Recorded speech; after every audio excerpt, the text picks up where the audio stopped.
Jai Gurudev，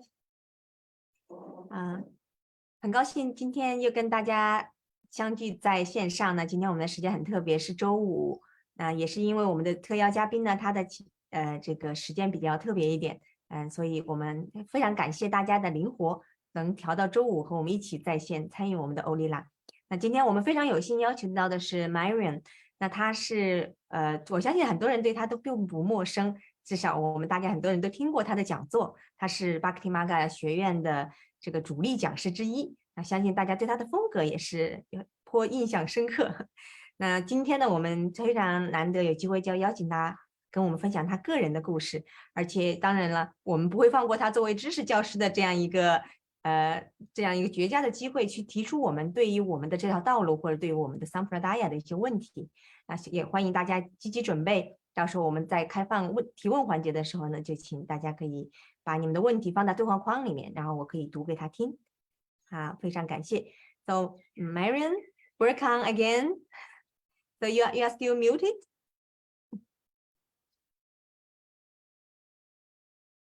Okay. So can you cannot unmute yourself? So please, the host, can you help? Yeah. Again, can you unmute again? Yeah, can you hear? Can you? Okay, yes, I can hear. Hi, again.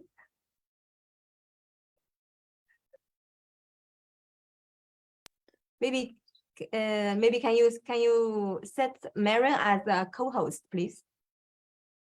Rishka.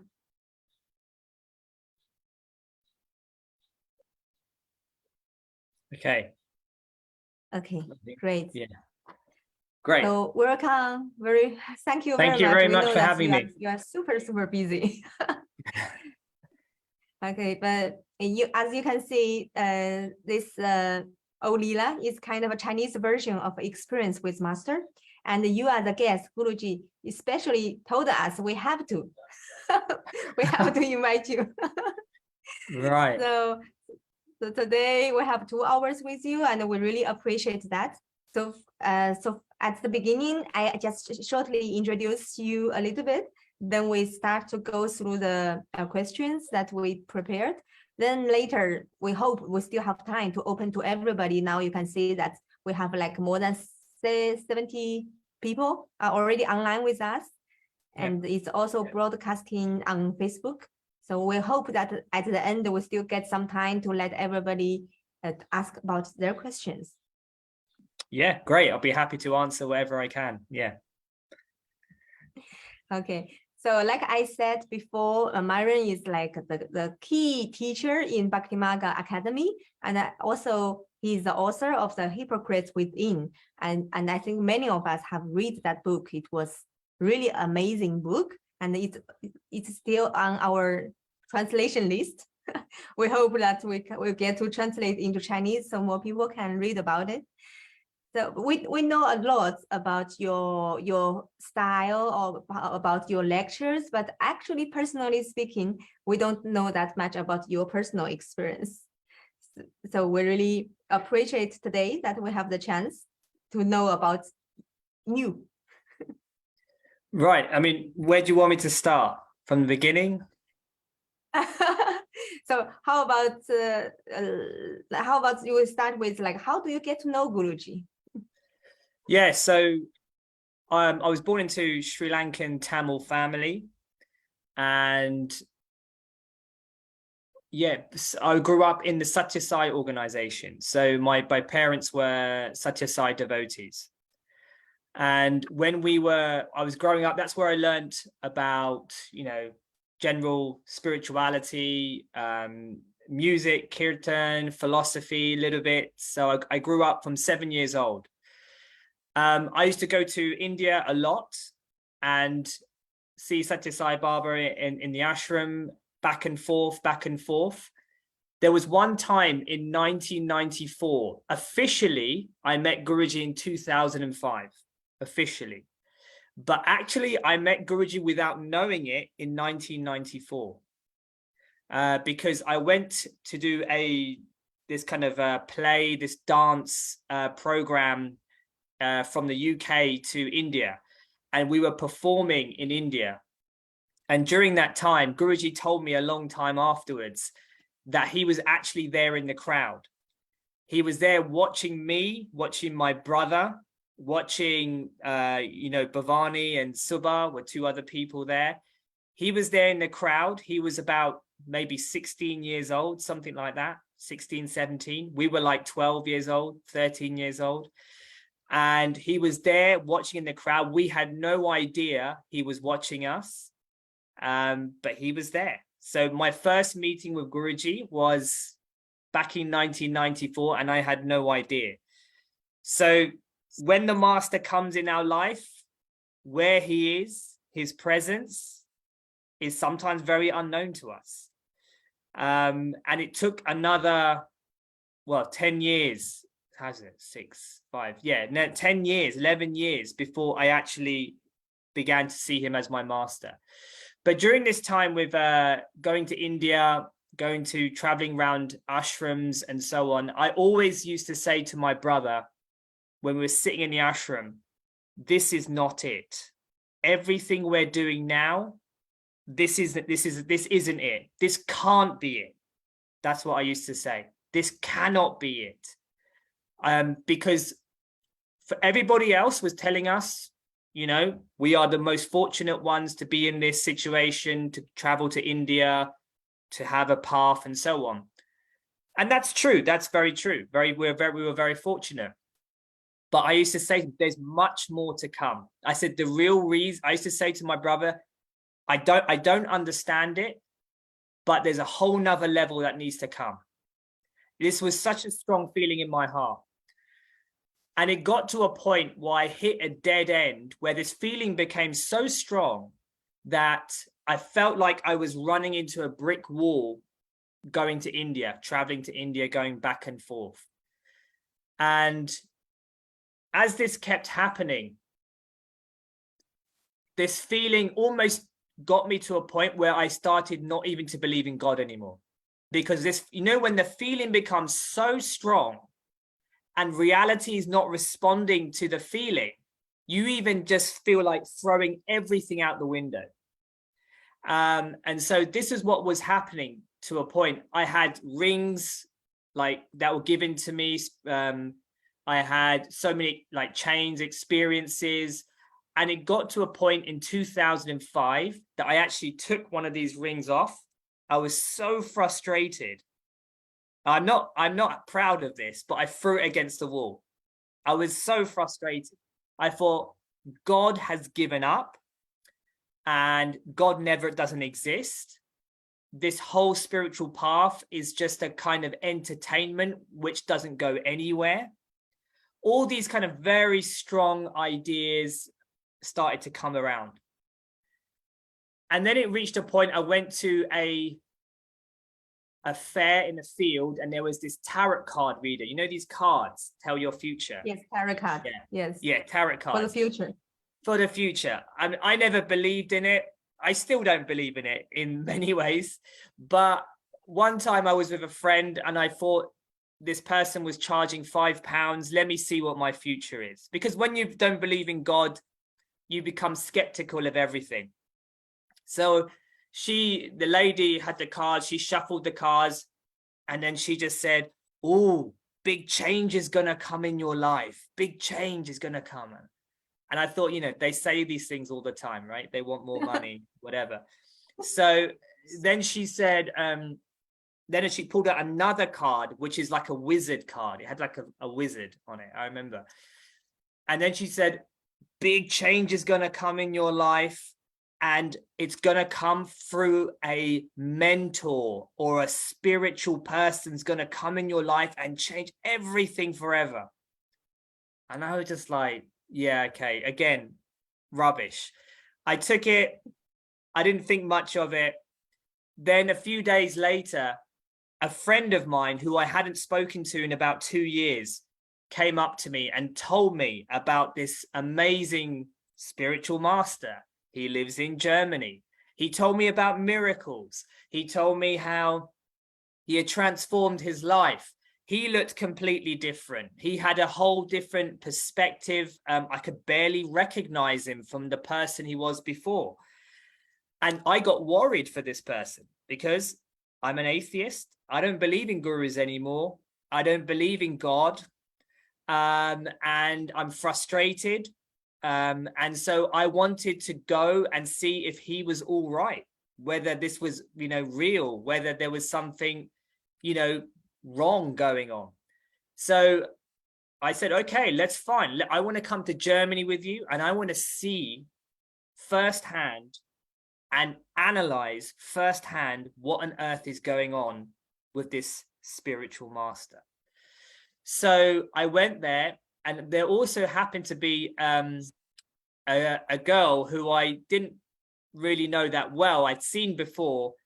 She happened to come on the same trip with me, and her name's Feruza. She ended up being my wife, right? So that's what happens. Wow. Yeah. So she came on this trip with my friend, my mutual friend. And when we went on the trip, I said to her, what do you think about everything my friend was saying? Do you think this guru is real or whatever? And she said to me, I know he's God. And I was just like, what? I said, you haven't even met him yet, and you're telling me he's God. And she just went, I said, are you crazy? You're not grounded. First thing I said is, you're not grounded. You're not rational. You're just believing stories, right? Without any kind of substance. And I was getting angry with her statements because she kept saying, I believe he's God. How do you know he's God? I just know it. I just feel it. I just know he's divine. And I'm just like, you can't say that without experiencing him. And she said, I understand what you're saying, but this is what I believe. And so on and on this went. So my first interaction with my wife was one of frustration. It's got better since then. Then we arrived in the ashram, Stephanshof ashram in Germany. And as we were there in the courtyard, hardly anybody was in the ashram, hardly anybody. Normally there was good, maybe a couple of hundred. In those days, at least a couple of hundred were there just around, But Guruji had done a surprise visit to the ashram because he'd just come back from America. So there was nobody there. Maybe 5 people were there. Nobody knew he was there. Now, normally, when there's no events, no devotees, Guruji doesn't wear, in those days especially, I can't say now, but in those days, he didn't wear robes, all this kind of stuff. He wore normal clothes, right? This is 2005 now. He was in his room. We were waiting. And I kept saying to my friend, when does he come down? When does his room was up there? When does he come? I was getting frustrated because I was, somehow the tension was building. And then eventually the door opened of where the staircase is, where he comes down. And he came down with his hair down, with all his jewelry on, full robes, shining yellow robe, looking exactly like he would come for darshan. Like exactly, full down, he came down. So he looked amazing. He looked amazing, like glorious. And it's so lucky, I believe, personally, one of the reasons why Guruji did that was, if he had come down in normal clothes, I would have got on the taxi and drive back to the airport straight away. Because my mind was so full of judgment, so full of analysis. I would not tolerate a guru who would wear normal clothes. For me, the guru has to have long beard, like sitting like this, with robes, orange, with Bhagavad Gita in front of them, something like this. This is the guru. Any deviation from that image would have sent me into a meltdown, and I would have run out the door. So the fact that Guruji came down in that, immediately I was like, wow. And then a strange thing happened. I immediately recognized him. I knew him completely. Like it was the same. I always describe it like, imagine seeing your wife or your brother somewhere. There's no gap, there's no distance. You immediately know them, right? So I immediately knew him when I saw him. And straight away, my mind kicked in and said, what? This doesn't make any sense. This tension started to build because my mind was saying, you've never seen him before. You have no clue who he is. This is your first meeting. And my heart was saying, I know this person completely know him. And so I was carrying this tension. So I looked at him and he just asked my friend, who is this guy? And I said, my name's Mayuran. And he said, it's not Mayuran, because actually my name, everyone calls me Mayuran, right? But this is a kind of English way of pronouncing my name, Mayuran, right? But it's actually Mayuran, right? Okay. But don't worry, I'm not saying you have to even say my name like that. But Mayur means the peacock. My parents were Shaivite. They used to worship Shiva. So Murugan is the son of Shiva. He sits on the peacock. So Mayur is the peacock. But Guruji later told me, actually, no, Mayur is the peacock of Krishna. That's what your name means. So he turned me from Shaivite to Vaishnava, right? Like that. So he corrected my name. He said, no, his name is not Mayuran, it's Mayuran, like that. And I think, first of all, that was telling, because he was saying to me, I know you. I know you. I know not Mayuran, this guy that everybody else is calling you. I know Mayuran, the name of your soul, right? Because he never changed my name, even after initiation. He always used to call me Mayuran. He said, keep your name. Your name means something very powerful, especially when you get your initiation name. It is the potential of your soul that's what your spiritual name is, the potential of your soul that has to come out and be realized. So when he was saying, not Mayuran, Mayuran, he's saying, I know your soul. I know the potential of your soul. And in a way, he was saying, I know what you have been feeling all the years up until this point. He was saying that.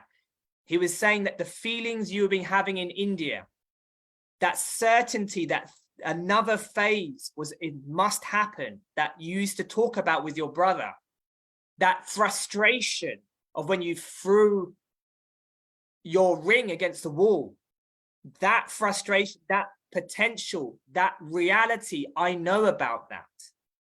I am aware of that.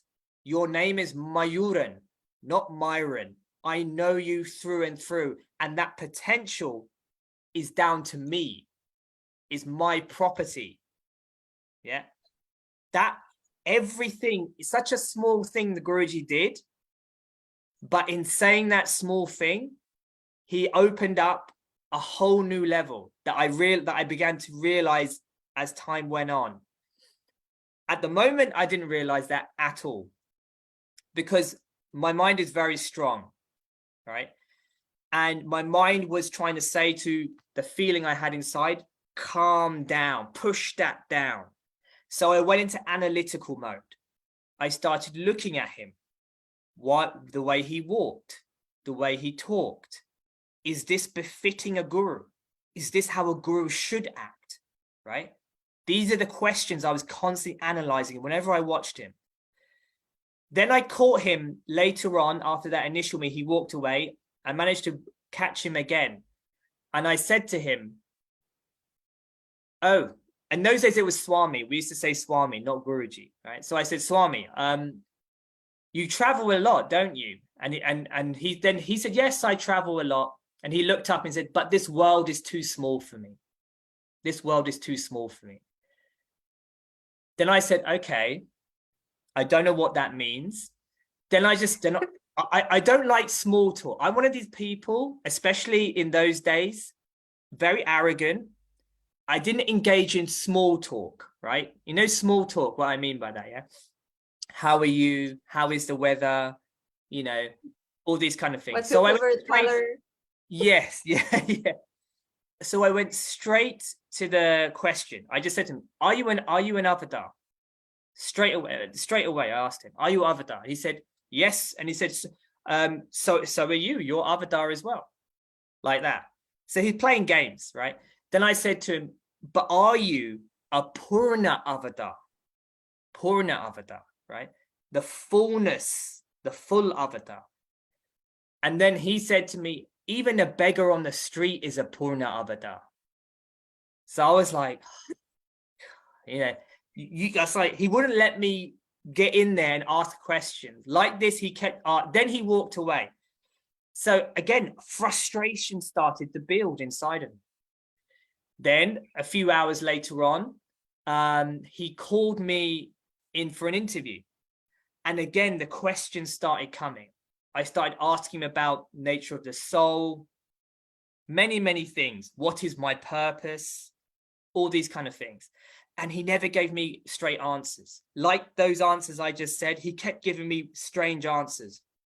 So back and forth, we kept going. And I was sitting there analyzing. I was thinking, this can't be a guru because his answers are not clear, And then I said to him, Swami, I said, you're confusing me with your answers. And he said to me, you're already confused. And he said, I'm just a mirror. What else can I do but confuse you more? And he said, I'm just a mirror. What can I do? He said, you're already confused. And then he took a little bit, then he smiled at me and then he said, do you meditate? And then I said, yes, I do. And he said, do you know how to meditate? That's what he said. I said, yes, I do know. Then he said, let's do a short meditation now. So he made me close my eyes and just meditate. And then I just closed my eyes. And like I've said this story many times, but like, I still remember like him looking at me while I'm meditating. And it's that feeling of, how can you meditate when some stranger is looking at you, right? You can't meditate. So like, he's just, he's looking at, and then you wonder, like, is he quietly walking around me? Is he doing something when my eyes are closed? Maybe there's someone who's walking in, maybe there's spirits coming, all these kind of weird stuff, right? Coming in my head. And then I opened my eyes and then he said, how was your meditation? And I said, it's very good, Swami. He said, oh, it was terrible. He said, because you don't know how to meditate, because you need to meditate. He said, you need to meditate 3-4 hours a day. And I was like, that's impossible, right? Who can meditate 3-4 hours a day? Again, another answer that didn't make any sense. But I know what he was saying. He was saying to me, you cannot walk with me unless you learn to control this mind. If this mind is going to play this game of judgment, of analysis, if you are unwilling to trust what's in your heart, it is going to be impossible for you to walk with me. And so this is how this frustration built. And then eventually I got to a point where one time I was sitting there and then he walked past me and I was getting depressed. And the reason why I was getting depressed was that feeling of I know him was so strong, but the mind was saying, no, he doesn't know what he's doing. And this conflict was happening. And then he walked past me and he laughed at me. He said, are you tired? And I said to him, no, I'm not tired. Like, because for me, it was like a battle, like who was going to crack first. And then he looked at me and said, tired in the mind? And then I went, yes, very tired in the mind. And then later on, just as I was leaving, he manifested a ring for me, like this Om ring. And he put it on me. And then he knew he was getting frustrated with me also, right? It was both ways. We were like frustrated with each other because he's frustrated. He's like, look, you know me, I know you. That's getting in the way. What's your problem? And he gave me the ring. I was grateful to him that he gave me the ring. But I said to my wife, who wasn't my wife then, that I said to her, as we were leaving Germany for that first trip, I said, I'm never coming here again. I'm never coming. I was so tired, so mentally exhausted. And then 2 weeks later, we drove back, took the plane back. 2 weeks later, I was back again. after making such a grand declaration that I'm never coming here again. 2 weeks later, I was back.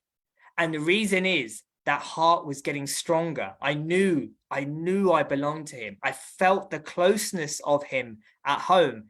And there's a saying in French, le cœur a sa raison que la raison ne connaît pas, right? I learned this phrase in French. The heart has its reasons of which reason knows not, right? The heart has its reasons of which reason knows not, right? And so the mind doesn't understand the language of the heart. I came back, and then again, the same scenario played out, but in a lesser form. My brother came with me. So by now I was accepting there's something here. There's something here. Then on the third trip is when he manifested the Hiranyagarbha Lingam. And I had an amazing trip. And eventually everything started to make sense. There were things that he was saying to me about my life, my purpose. All these things started to make sense. The mind quieting down and the realization that I belong to him, that he is my guru, he is my master. This acceptance happened. I had many dreams of my previous guru, Satya Sai Baba, the things that he had told me in person when I went to India. Many of those things started to come true when I saw Guruji. And then you start to see how my life was in preparation to meet Guruji. And I asked Guruji once, I said to him, why did I have to go to a different guru and go to India and all this stuff? He said it was preparation to meet me, right? So all these experiences started, and it became crystal clear that he was my master. And I remember that Christmas of 2005, I was having an amazing time in December with Guruji, spent a long time with him. I had to go back to work, and my brother was still with Guruji. And then Guruji, I remember missing Guruji, that I sat down in my prayer room in front of a picture and started praying to Guruji. And half an hour later or something like that, I got a phone call, and my brother told me, Guruji said, we were at dinner and Guruji stopped and he looked up and he smiled and he said to me, your brother is thinking about me. Your brother is thinking about me. And then it was that recognition that wherever I am in the world, that if I'm sitting in front of his picture, sincerely connecting with him, sincerely praying to him, his omniscience, he is there with me. He is there with me.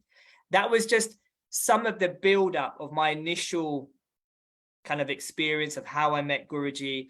And from there, many, many experiences. So I've probably talked too long. You can always interrupt me, by the way. No. So if Yes. if there's another question, you can go to that. Yeah, it sounds like it's a very, interesting and very unusual experience, actually, because your family are already religious, and you have been like trained in this way since young, and it's very different with most of Chinese experience. It's like, so it has its advantages and disadvantages. Advantages are, I immediately know something of the etiquette of a guru. I immediately have knowledge of, say, things like Bhagavad Gita, Hinduism, all this kind of stuff. I have certain skills like kirtan skills and things like that, puja. I can get in there and settle quite quickly. The downside is you come with so much baggage, right? You come with so much baggage that in some ways it was quite hard to make this transition, because I kept comparing and judging Guruji with what I thought I knew. And during this time, my parents were very good, because they immediately, they came from the same path. We had been on that path for 15 years and no, 20 years maybe. And they trusted their heart and came, but they got a lot of opposition from the community, from the other people saying, why are you leaving? And I've seen many people who love Guruji, they feel a connection, but because they have too much knowledge, they struggle to actually walk with Guruji. Like one time, Guruji manifested from his heart. It is in Vittaladam, like I think 2 years ago. We're walking, and then Guruji was asking, we're talking about bhavas, right? Like bhav, your relationship with Krishna. And some people were saying, and there was one person who was a Krishna devotee, but not, let's say, full Guruji devotee, but they love Guruji, but they weren't fully devotees. And they had a lot of knowledge, and they were asking, oh, what bhav, Guruji, about this and about that. And then Guruji was like, oh, bhav, all this talk of bhav. And then he looked around and he asked us, which bhav do you think I have? Madhurya bhav, which is like the romantic bhav, or Vatsalya bhav, like the mother child and so on, or Sakya bhav. Which bhav do I have? And I said, Guruji, you have all bhavs. That's a nice answer, right? And then he looked up. He goes, all this talk of bhavs. He goes, what's in my heart? I only have him in my heart. That's it. He didn't specify which bhav. I said, I only have him in my heart. And then he closed his eye and he asked the lady, the Krishna devotee, to come. And he manifested this Giridhari, beautiful Krishna from his heart, manifested. And he gave it to her. And then she was like, wow, it's so amazing, this, that, and the other. And one of the questions she asked was, I'm not sure if I can worship him, because Shastra says you have to worship Krishna with Radha. If Radha's not there, how can you worship Krishna? And it's just like, Guruji's given you Krishna. You don't ask questions. You don't have to bring your dogma, your knowledge. You should just be happy, enjoy, treasure that Guruji took the time to manifest and give you Krishna. But when you come with baggage, there's this extra hurdle that you have to jump over. So sometimes I've seen devotees, because they have no hurdle, no other spiritual upbringing, they can come to Guruji and they're more malleable, is the English word. You can change, you can adapt, and you don't come with this judgment. The downside, though, is ungroundedness, right? And you may, if you listen to Guruji's satsangs recently, you'll hear that ungroundedness is one thing he's talking about a lot. That when you have one spiritual experience, suddenly all kinds of fantasies start coming up. So without spiritual knowledge, without tradition and a background, sometimes ungroundedness is a big danger. That's what I would say. Yes, I remember in recent satsang, somebody asked, what do you dislike the most? And the Guruji said, I dislike the most is the people who are ungrounded. Yes. So that's alert for all of us. So just by hearing the starting of your story, just two details really attract my attention, is that when you mentioned the big frustration from previous master, what was it? So this frustration was, my soul needs something else, right? That's the only way I could put it. That yes, I'm here for a reason in India, but this cannot be it. The thing is, what I always say to devotees, you actually know much more than you think, right?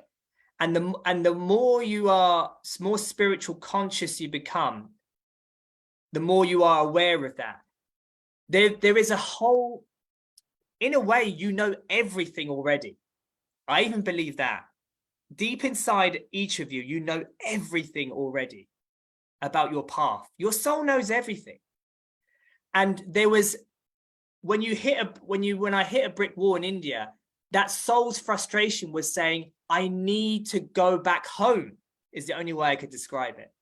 I need to find that which I've incarnated for, right? Mm-hmm.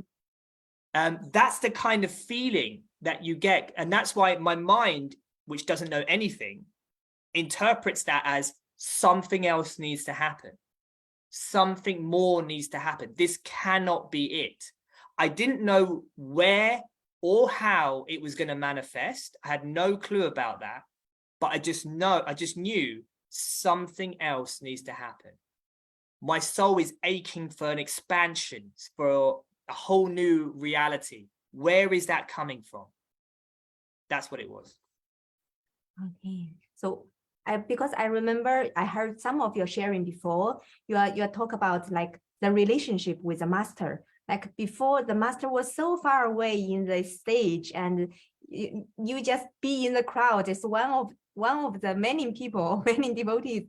It's totally not that kind of relationship you would imagine with your own master, with your guru.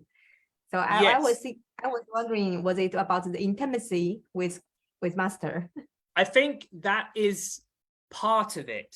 That is part of it. But it's not the whole story. That it was certainly part of it. So I had some interaction with Satya Sai Baba, but yes, obviously there's thousands of people there. But that's the kind of first layer of it. There should be more. I should be given more than this.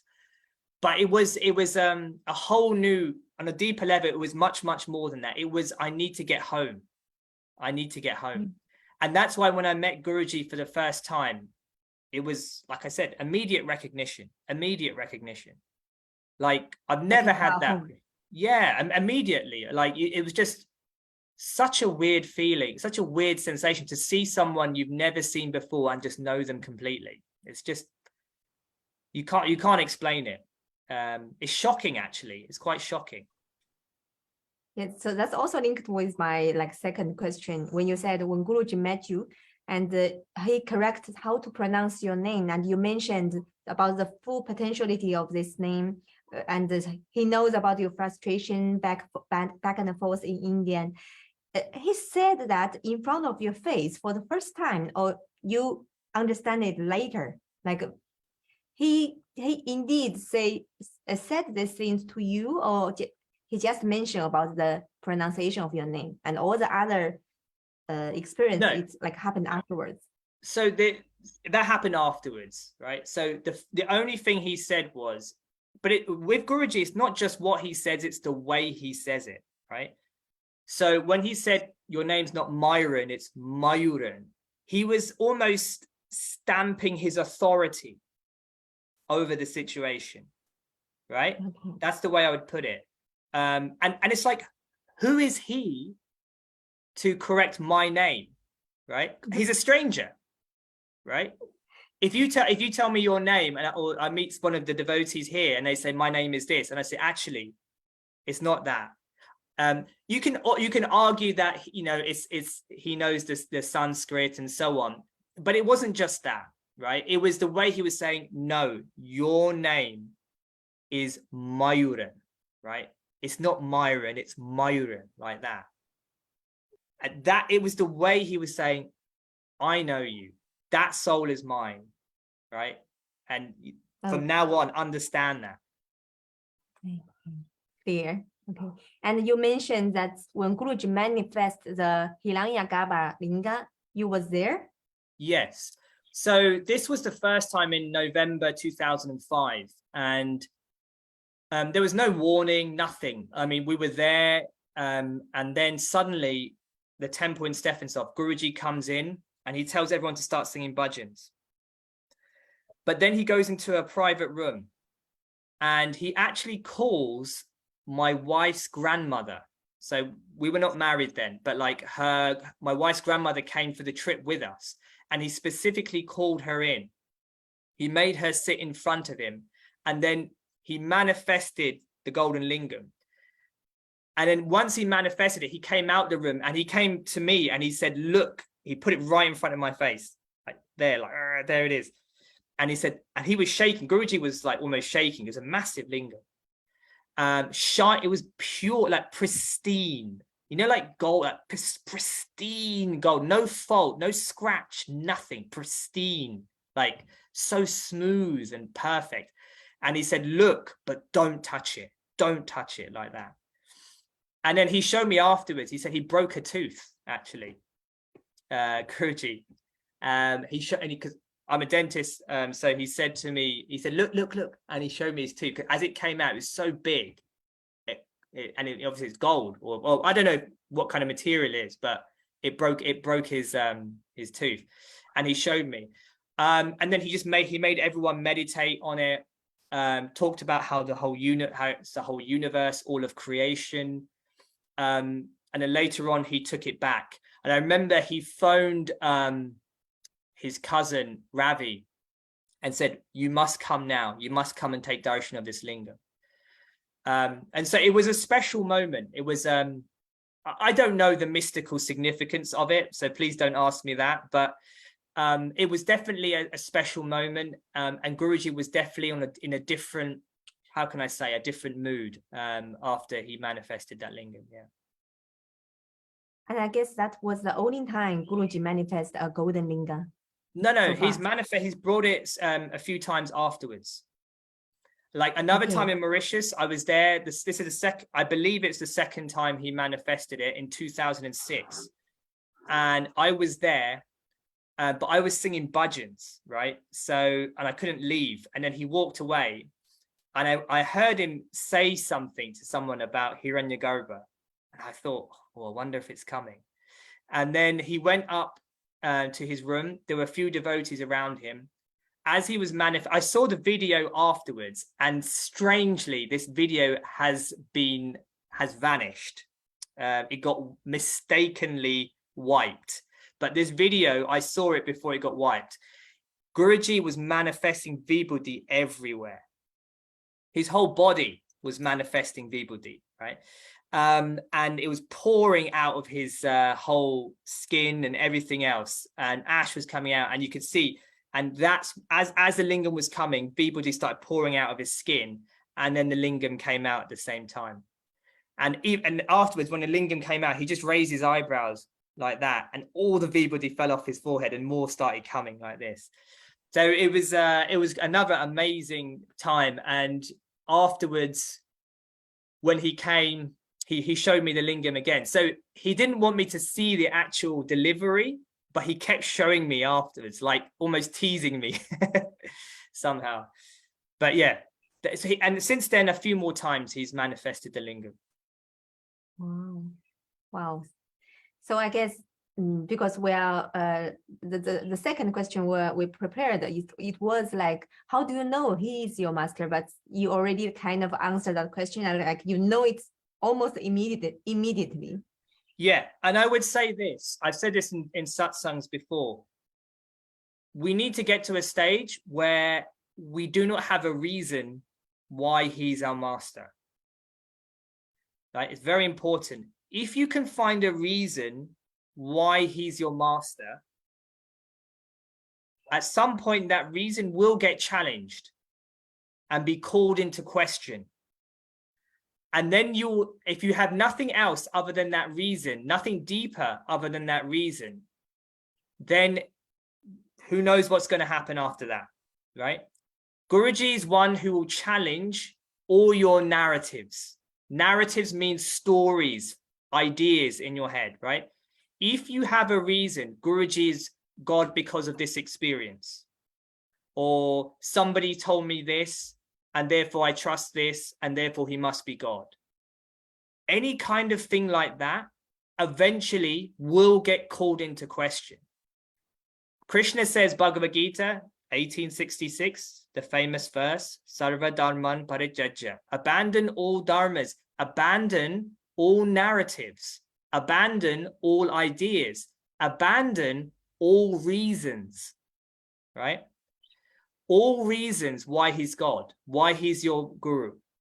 Because then when someone says to me, ultimately, and I hope this is true, Guruji's listening, if someone says to me, how do you know he's your master? Honestly, I don't know. Honestly, there isn't a reason why he's my master. There are reasons I can give that will help other people somehow understand why he might be my guru. But ultimately speaking, the real reason why he's my guru is I don't know, right? And I'm happy about that. I don't want there to be a reason why he's my guru. For that, because any reason will get challenged, because truth cannot rest on a reason. It has to go beyond this reason. That's true. Yes. So since you have known Guruji like from very early, and you are still like very close with him, it's very hard for us to start asking you about your experience. So we're gonna go with we're gonna go with some like we have to choose. Like, can you share like one of the most for you is like a mind-blowing or very mysterious, or like really wow, that's shocking. You heard about him manifesting my deity? Did you hear that story? No, I don't think so. Okay. I'll tell you that. Maybe devotees from China haven't heard that. I don't know. So I was sitting with Guruji at the table, and then Swami Parantapa was sharing the experience of how he had the darshan of Krishna, right, in the Kumbh Mela. One time he held Guruji's hand and he saw Krishna, baby Krishna in India, and he was sharing this experience. And I was kind of listening, and I'm thinking, I have never had like a big experience or something that's going to like transcend a miraculous experience like that. So I said to Guruji, you've never shown me an experience like this. You know, you've never shown me a miracle like this. And I said, Guruji, can you show me a miracle? And then he said to me, why should I show you a miracle? And then I said to him, I said, Guruji, you don't have to show me a miracle, but I'm asking you to show me a miracle. And he said to me, he kept quiet. Then I said, Guruji, please, can you show me a miracle? And then he said, if I show you a miracle, you will go into depression for months. He said, your mind is too rigid. It's too rigid. And so it's good that I don't show you a miracle. Then I kept pushing it. I said, please, Guruji, can you show me a miracle? And then he looked up like this, and then he said, it's done. And then I said, what do you mean it's done? And then he said, when you least expect it, then I'll show you, this miracle will happen. So this is during the Bhagavad Gita, when Guruji, first 2014, when Guruji was doing the Bhagavad Gita. And he was every night doing the Bhagavad Gita. We would stay in his residence until sometimes 2-3 in the morning. Guruji would often go to his room to meditate for maybe 1 hour or something like that every night. So one time we were leaving his residence at 4 o'clock in the morning. It was really late. And as we were leaving, we touched his feet, and then Guruji turned to one person who was always pressing Guruji's feet. And he said to him, you press my feet tonight? And then that person said, no. And as he said no, the person, that devotee, he was shocked himself that he said no. And so he immediately said, oh, no, Guruji, I meant yes. Sorry, I meant yes. And then Guruji said, no, too late. You said no. And then he said, Mayuran, you come and press my feet. So then I was like, okay, right. So then I went to his room. Guruji, eventually he was lying down. I was sitting pressing his feet, and he was talking with me about different things. And then he said to me, what do you want to do? And I said, I want to study scripture. And then he said, what's the point studying scripture if you don't have love for God? And so, so I was like, I just kept quiet. And then he kept talking. And then eventually he said this big statement, which is for me is like a Mahavakya, like a great, saying, divine statement. He said, if I give myself to you, will you serve me? If I give myself to you, will you serve me? So I was like, wow, that's a big statement. And I said to him, I didn't say anything. So I kept pressing his feet. And then he said to me, "Are you pressing my feet?" And I said to him, "Yes, Guruji, I'm pressing your feet." He said, "Press it harder, I can't feel anything." So I pressed, I was squeezing, like squeezing his feet like this. And he kept saying to me, "I can't feel anything. I can't feel anything."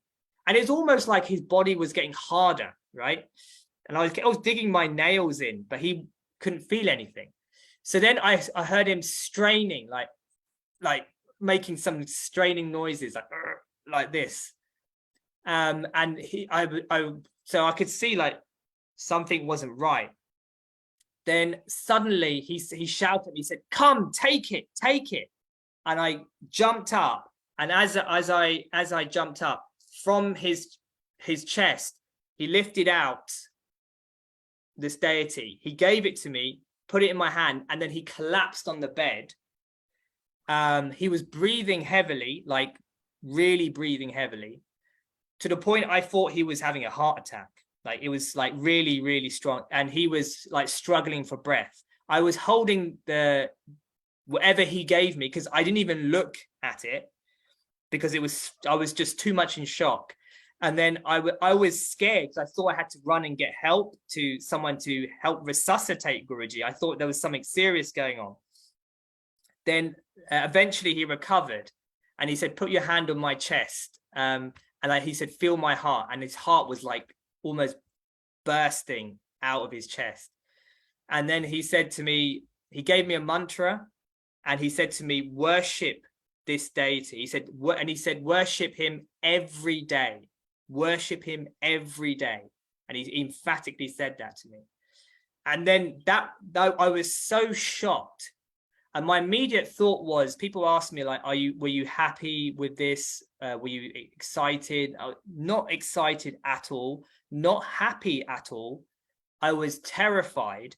My first thought when he gave me the murti was, "Why did you do this? You shouldn't have done this." Like that was my first thought, was this is extreme. Because it was so dramatic, it was so shocking. And late I took the deity to my room, and I remember putting it in the shelf, and I almost covered my head with my duvet, because I didn't want to look at the deity, because I was almost like scared of it, right? I didn't even want to look in that direction. I'm just terrified. And then the next day, I'll show you the deity in a minute, but like the next day, Guruji was doing Bhagavad Gita again. And as he walked into the hall, I ran up to him, touched his feet, and I said to him, "Guruji, I promise you, I will never ask for anything like this again. I don't want to see a miracle. I don't want to see a miracle. I'm not interested in it." Because, like Guruji warned me, it's shocking for my mind, especially. And it made me appreciate the humanness of Guruji, because it made me appreciate when Guruji forgets how to sing a song, or forgets, or when he forgets, someone's name or something like that, or when he laughs at a joke. It made me appreciate his humanness, because that humanness is actually holding back a tsunami behind it, right? There's a tsunami behind it. And without that humanness there, we are all going to be destroyed by that tsunami, because we are not ready with our minds to receive what he has come to give. So that is what it made me realize, that I'm happy about your humanness. I'm happy about the fact that you keep this wall and this shield to stop us from understanding your divinity, because it's too much. It's too much. And one time when in a satsang, he said, "Are you ready for God? If I ask you to leave everything now, are you ready to come and take what I have?" And if he says that to you face to face, if he says that in a satsang, you might go, "Yeah, I am." But if he looks at you in the eye and says, "Now, I'm doing it right now," then we all come back. you know that experience where I asked Guruji to change my mind. I think I've I'm right? not sure, but No. I clearly heard Guruji said, I don't want to change your mind. I like your mind. Yeah. Last year during the Shivaratri pilgrimage. That's right. Online. Yeah. So before that, I used to always ask Guruji to change my mind. And one time I got really frustrated because, you know, I don't like I felt like my mind was stopping me from being with Guruji. That's how I felt. So I said, Guruji, change my mind. And he ignored me. And this is in his house. Then I said to him, I asked him again. Then he got up. He walked down to his room. Then I followed him all the way to his room. I kept asking him. He didn't reply. Then I asked him again.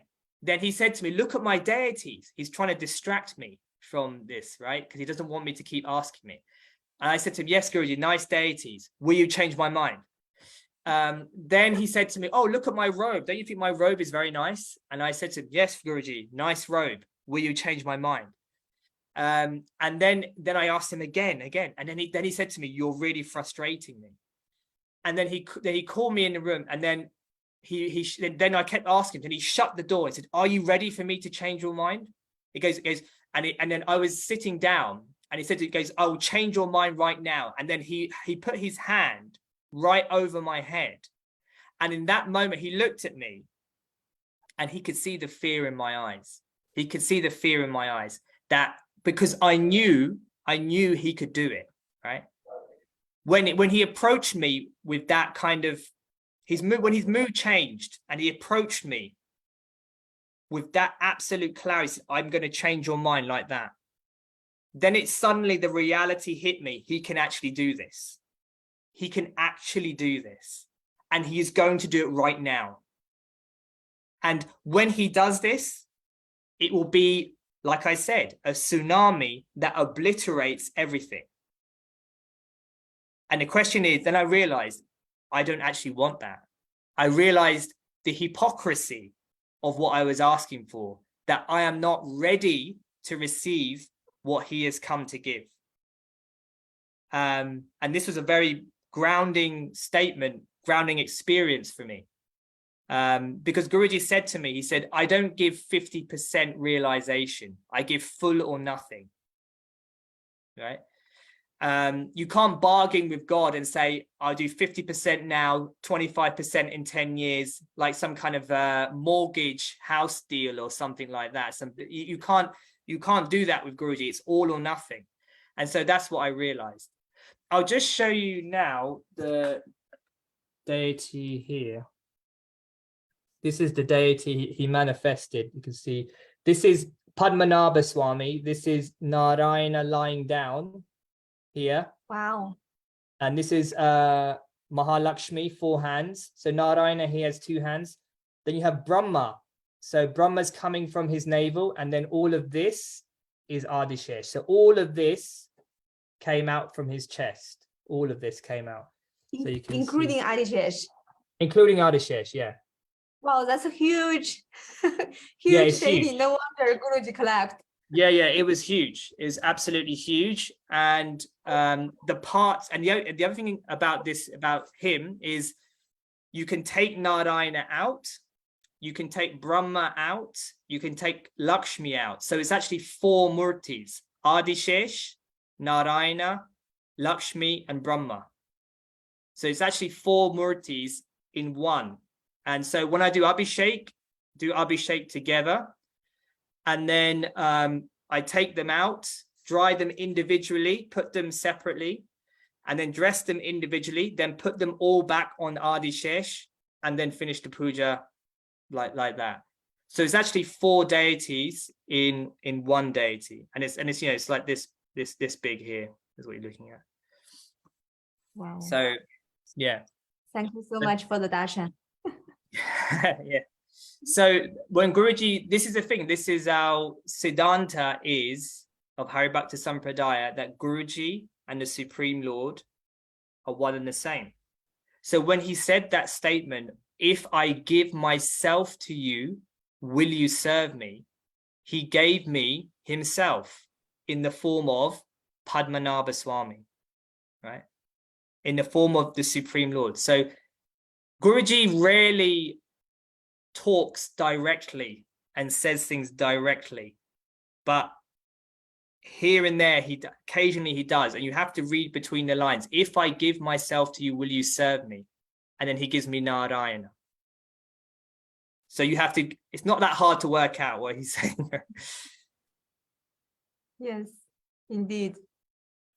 So I'm very glad that you mentioned about the Haribhakta Sampradaya, and we know that you are you kind of like, how to say, co-creator of the whole Haribhakta Sampradaya Siddhanta.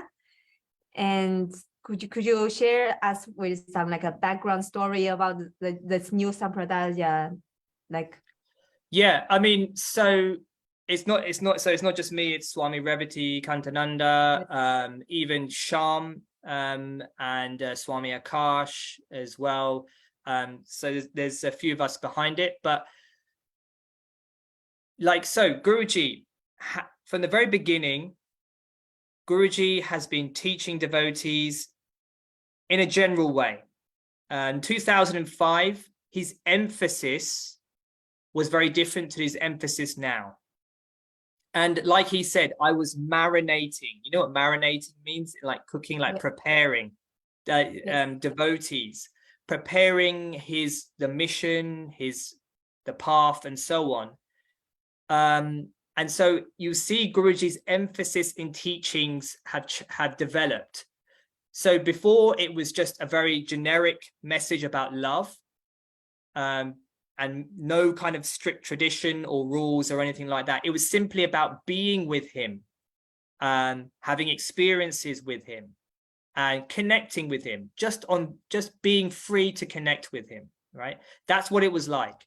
Then I think on his 27th birthday, that was one of the first times I think they did full Abhishek on him, right? And this is in 2004. There was a shift then. This was 1 year before I met him. And then you see the beginnings of a kind of community-based situation where there is a focus, there is a certain path starting to form. Then another big shift, in my opinion, happens in 2014, right? Where he gives the Bhagavad Gita commentary. There you see he's actually picking scripture, the words of Krishna, and giving his commentary on that, and giving his teachings based on scripture. So now he's moving from just a generic thing about love to a kind of path with some disciplines to actual tradition and philosophy based on scripture. That's the first thing he does in 2014. Then in I think it's 2015, Guru Gita, right? You see him talking about the Guru, the nature of the Guru. Now, when Guruji never sits down and says, this is the Siddhanta, right? He never sits down and don't think there's a big board meeting like this on a Zoom call. Swami Revati's there, and it's like Guruji's saying, he's got like a whiteboard and he's writing stuff for us. You know, it doesn't happen like that. We are like you like all devotees, right? In a sense that we are trying to work out, where is Guruji going? We have to be vigilant. Was it 2014 Navaratri? Guru Gita. So sorry, yes. This is after the Bhagavad Gita. Sorry, thanks for correcting that. Yeah, so we are reading between the lines, working out, where does Guruji stand on this? Where is he going with this? All this kind of stuff. Where is he moving? So the Guru Gita was a landmark commentary because he was talking about the Guru in the highest terms possible, right? So we have this. I forgot to mention 2008 was a big situation because the Sampradaya, his initiation into the Sri Vaishnava Sampradaya, right? That was the other thing. So let me just track this again. Generic message about love, the formulation of certain disciplines and a spiritual community, like initiations of brahmachari and things like that happen in I think it was first initiations around 2005, something like that. Then you have Guruji getting initiated in the Sri Sampradaya 2008. And then you have the Bhagavad Gita, you have the Guru Gita, Shastra, scripture being used to build a philosophy in his teachings, and then Guru being seen as the highest. And when a lot of people after that thought that, oh, okay, all gurus are the highest, right? All gurus are the highest, because Guruji said, Guru is na guru radhikam tattvam. There is nothing higher than the Guru, right? All this kind of stuff is from the Guru Gita. And so all gurus are the highest. Actually, that isn't what Guruji was saying. The Guru Gita is actually the Guruji Gita, right? Because it only really, for us, it applies to him. It doesn't apply to, there are many kinds of gurus, right? But this Guru Gita is about him. It's his tattva, who he is being revealed through the Guru Gita. So we had this whole thing going on. And we were drawing, and then you see how Guruji has Kriya, and you have all these different things. You have Panduranga, the saints, and all these kind of things. And so when all these things come together, it starts to become difficult to fit this into, say, Sri Vaishnavism, because Sri Vaishnavism has a very clear Siddhanta, and we are struggling to fit ourselves into that.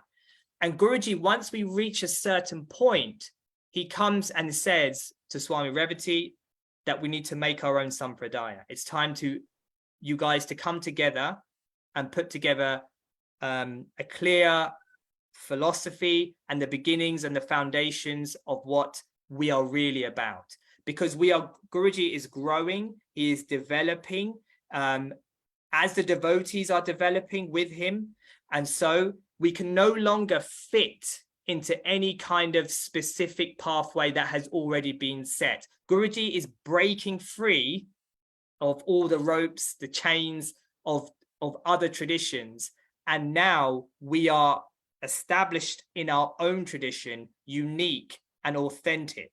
Because at some point, it gets suffocating to have all these things and be constricted by other traditions or another sampradaya. We need to make our own sampradaya.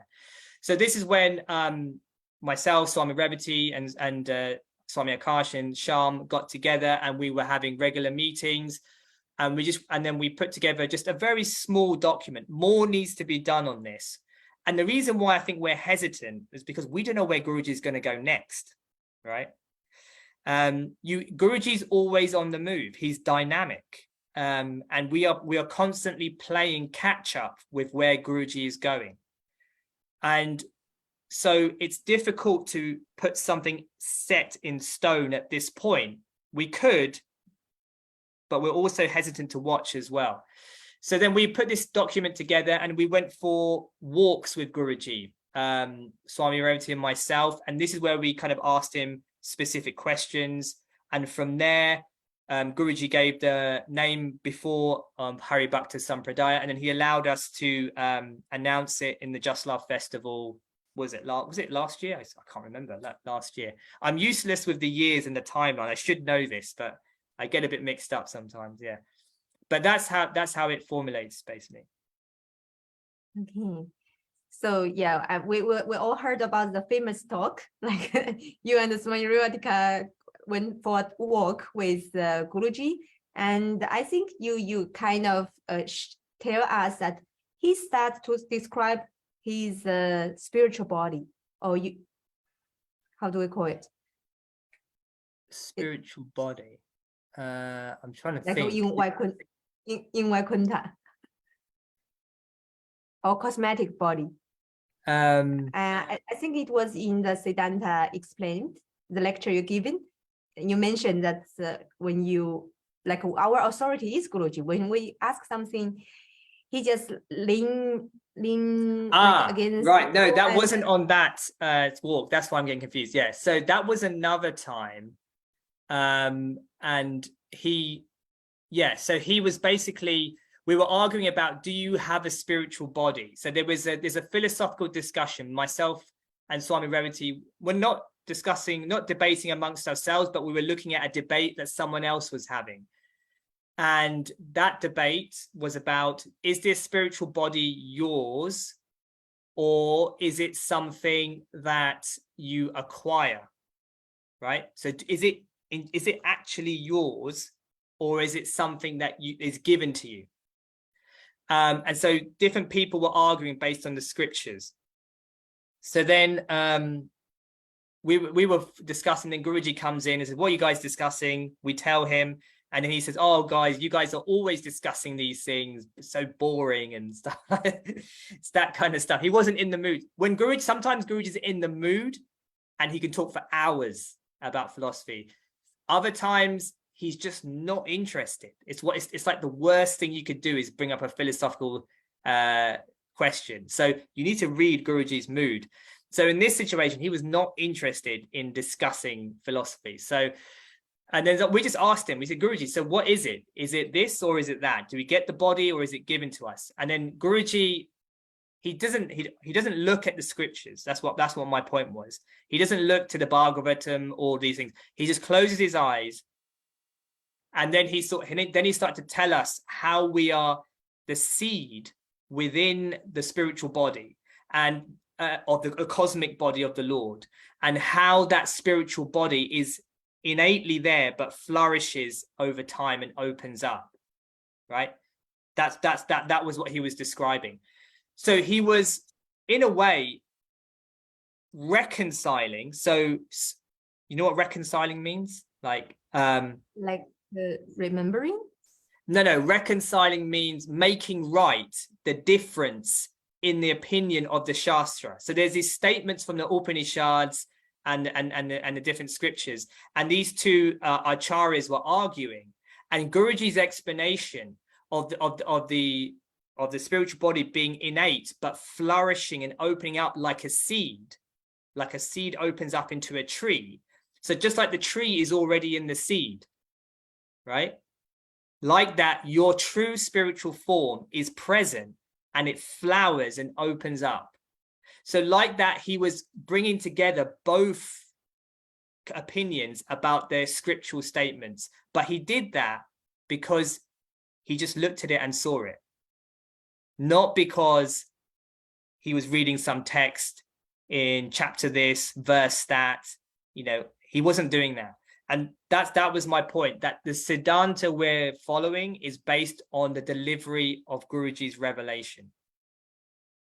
Okay, thanks. Yeah, so yeah, that was my really curiosity when you mentioned that Guruji described his spiritual body.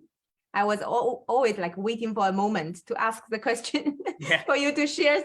I mean, one time we were sitting with Guruji and he was talking about chapter 7 of Bhagavad Gita, and he was describing, I'm the heat of fire, I'm the fragrance of the earth, these kind of verses of Krishna.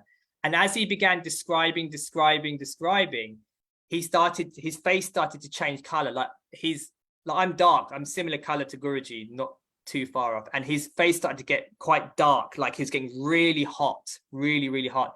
And he kept describing, and then he said, I'm seeing the cosmic body of the Lord now. And he closed his eyes, and then he covered his head like this, and he said, I have to stop.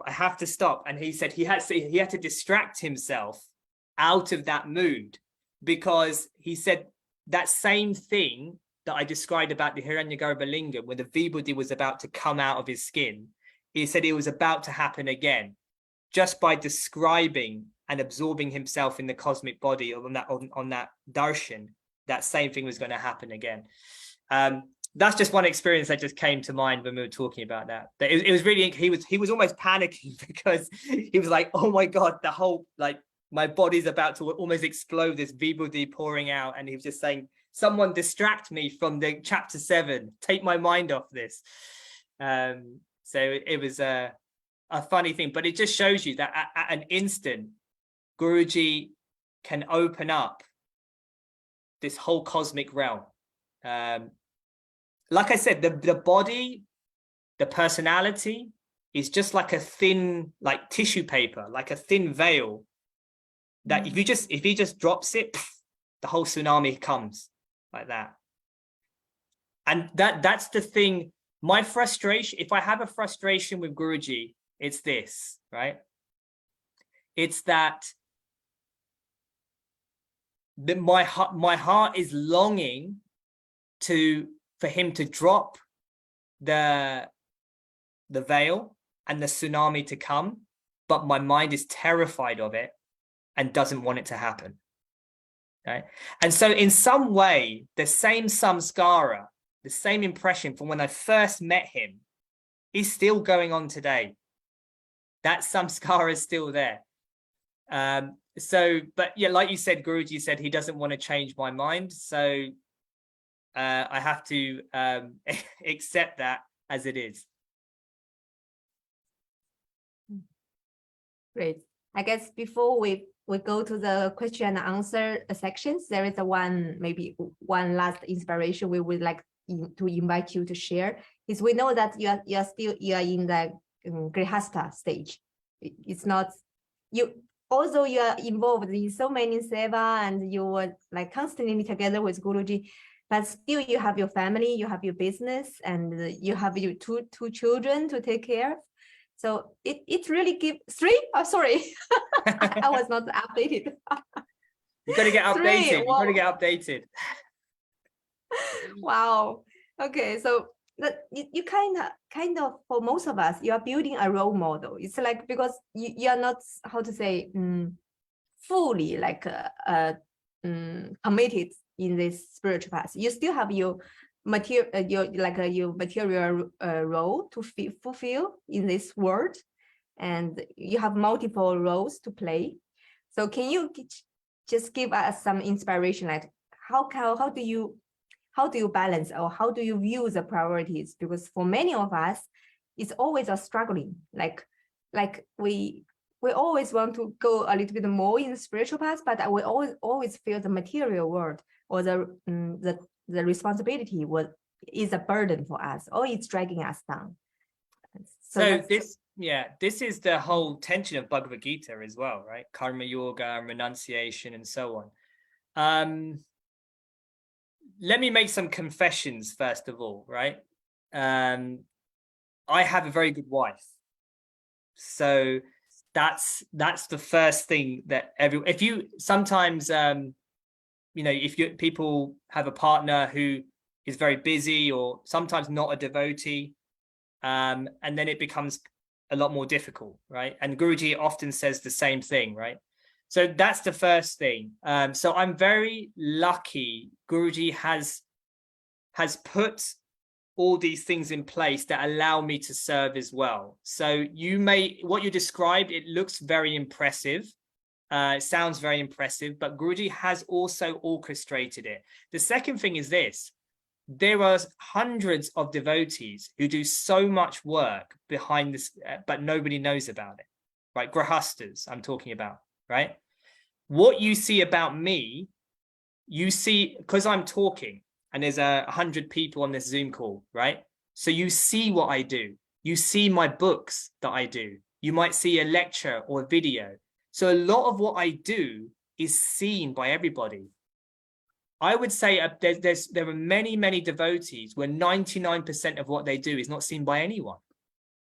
Yet they're working maybe twice, 3 times harder than me. So that's the thing. The perception is sometimes a little bit misleading, right? The other thing I would say is there are 2 types of household and married people. There's something called grihastha and grahamedi. Grihastha and grahamedi. A grihastha understands that God is in the centerpiece of their life and everything has to revolve around Guruji, right? A grahamedi doesn't understand that. And so there's always going to be either part-time, or they will go in a little bit, come out a little bit, and so on. So we as devotees have to reach towards the grihastha rather than the grahamedi. How do I manage these things? You have to be right. I'm not saying I've perfected it, but you have to, if Guruji is the centerpiece of your heart, naturally, he becomes the centerpiece of your life. and naturally everything becomes worship. You have to understand that when you go to work, you are worshipping. And we can't create this division between Bhakti Marga and my work, right? You can't create that division. Well, one time I was fed up with being a dentist, right? I was really fed up. So because I was tired of talking about the weather with patients, tired of dealing with staff, like nurses and complaints and so on. And I said to Guruji, I went up to Guruji in Darshan. I said, Guruji, I want to quit dentistry. He was like, wow, you want to quit dentistry? And I said, yes, Guruji. And he said, what would you do afterwards? And I said, Guruji, I will be a property entrepreneur. I had it all planned out. And then he was like, yes, very good idea. Very good idea. And I was like, wow, this is amazing. This is amazing. And I sat down after Darshan and I told my wife, he's blessed me. He's blessed me that I can leave dentistry and do this. And then I saw him like a week later in London because he came to London.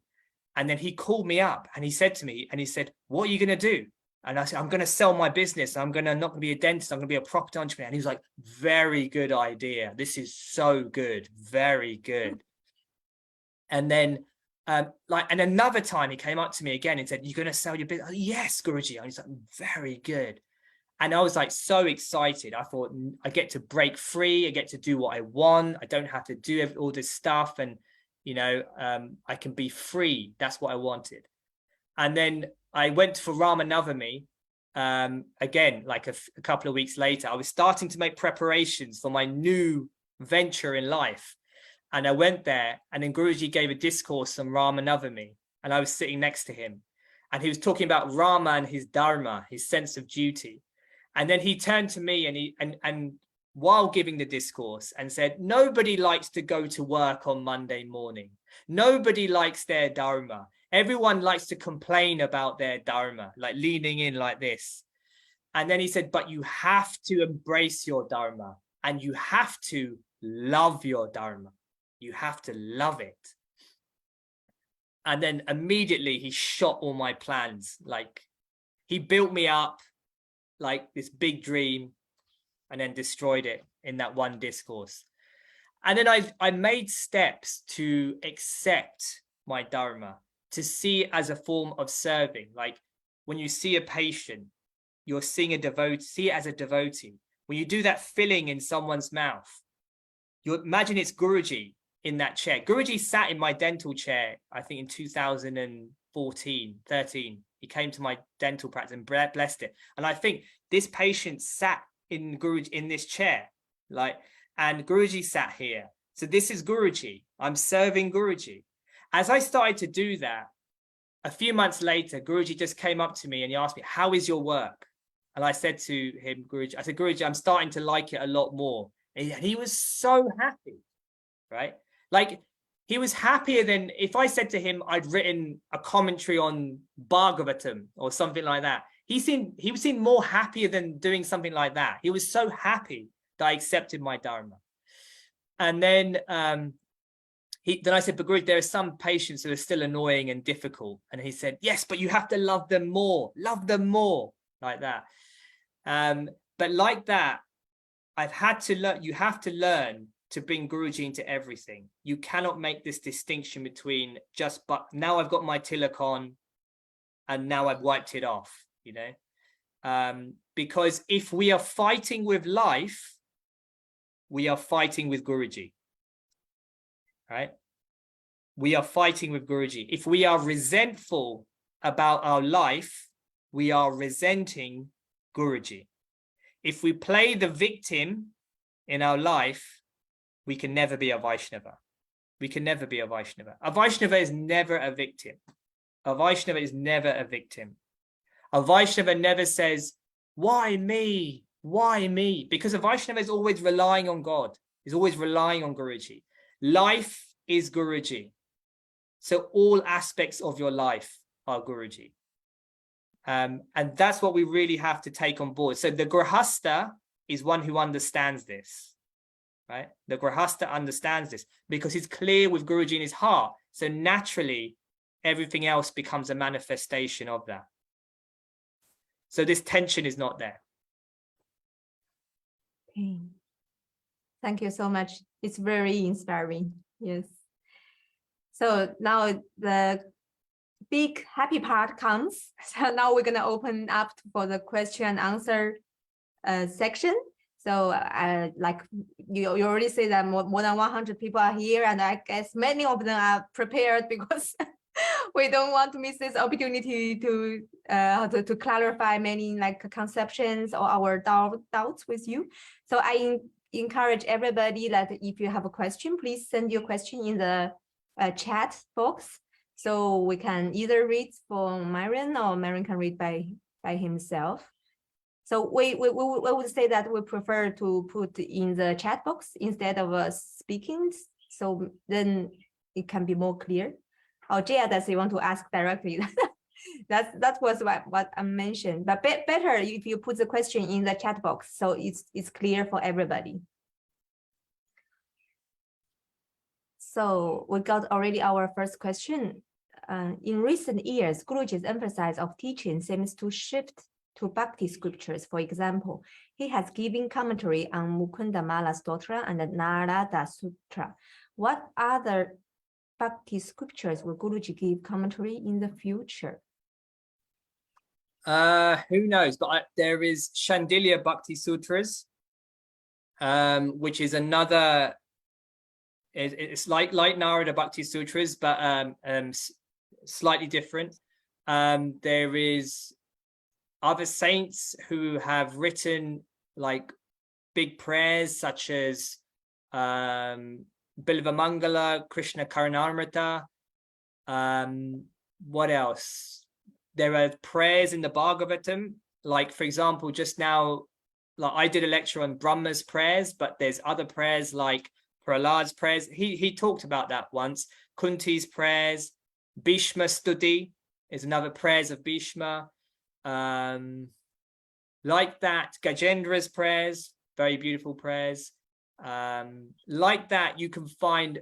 I think if I were to predict, and I have no major inside knowledge, these are the kind of areas I think Guruji could go to, because the real philosophy, the foundations of the philosophy, the major things are he's done, but understanding, unraveling the bhava of different devotees and personalities through their prayers, I think maybe he could do that, possibly. Thank you. So I guess next question is for somebody asked, in Bhagavad Gita Essential, we often encounter these different terms such as material nature, material world, and prakriti. So what's the difference between these words? Can we say it's equal with each other, or well, yeah, how I think to you understand? can say. I think you can say that. I mean, the Hare Krishnas sometimes describe it as material energy. So it depends. They're just different terms. The prakriti is there. Prakriti is the material world. Maya. This is another thing we need to understand.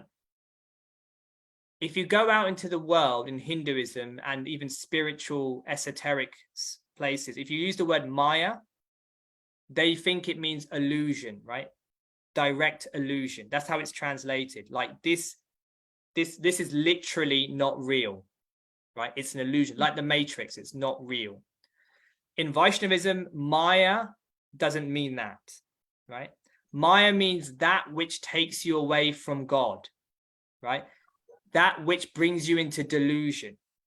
So Shankaracharya, he says Maya means this world is like a dream, doesn't really exist. That's not what Ramanuja is saying, right?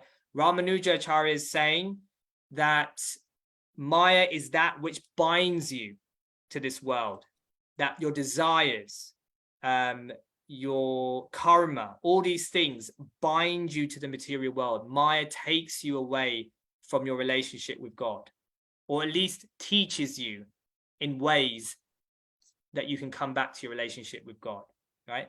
So that's how we should understand Maya. That's probably one subtle difference, but otherwise those terms are the same. Okay, so great. So it means like Prakriti, we can really literally translate as a material nature or material world. Yeah, yeah. And also the second question is about the three gunas. So there are some kind of substance that's produced from Prakriti, or they are just attributes or properties of Prakriti? They're more like properties, forces within the material nature. So they're always there. Whenever there's material nature, you'll always find the three gunas, right? You can't, material nature, and they're part of the same thing, right?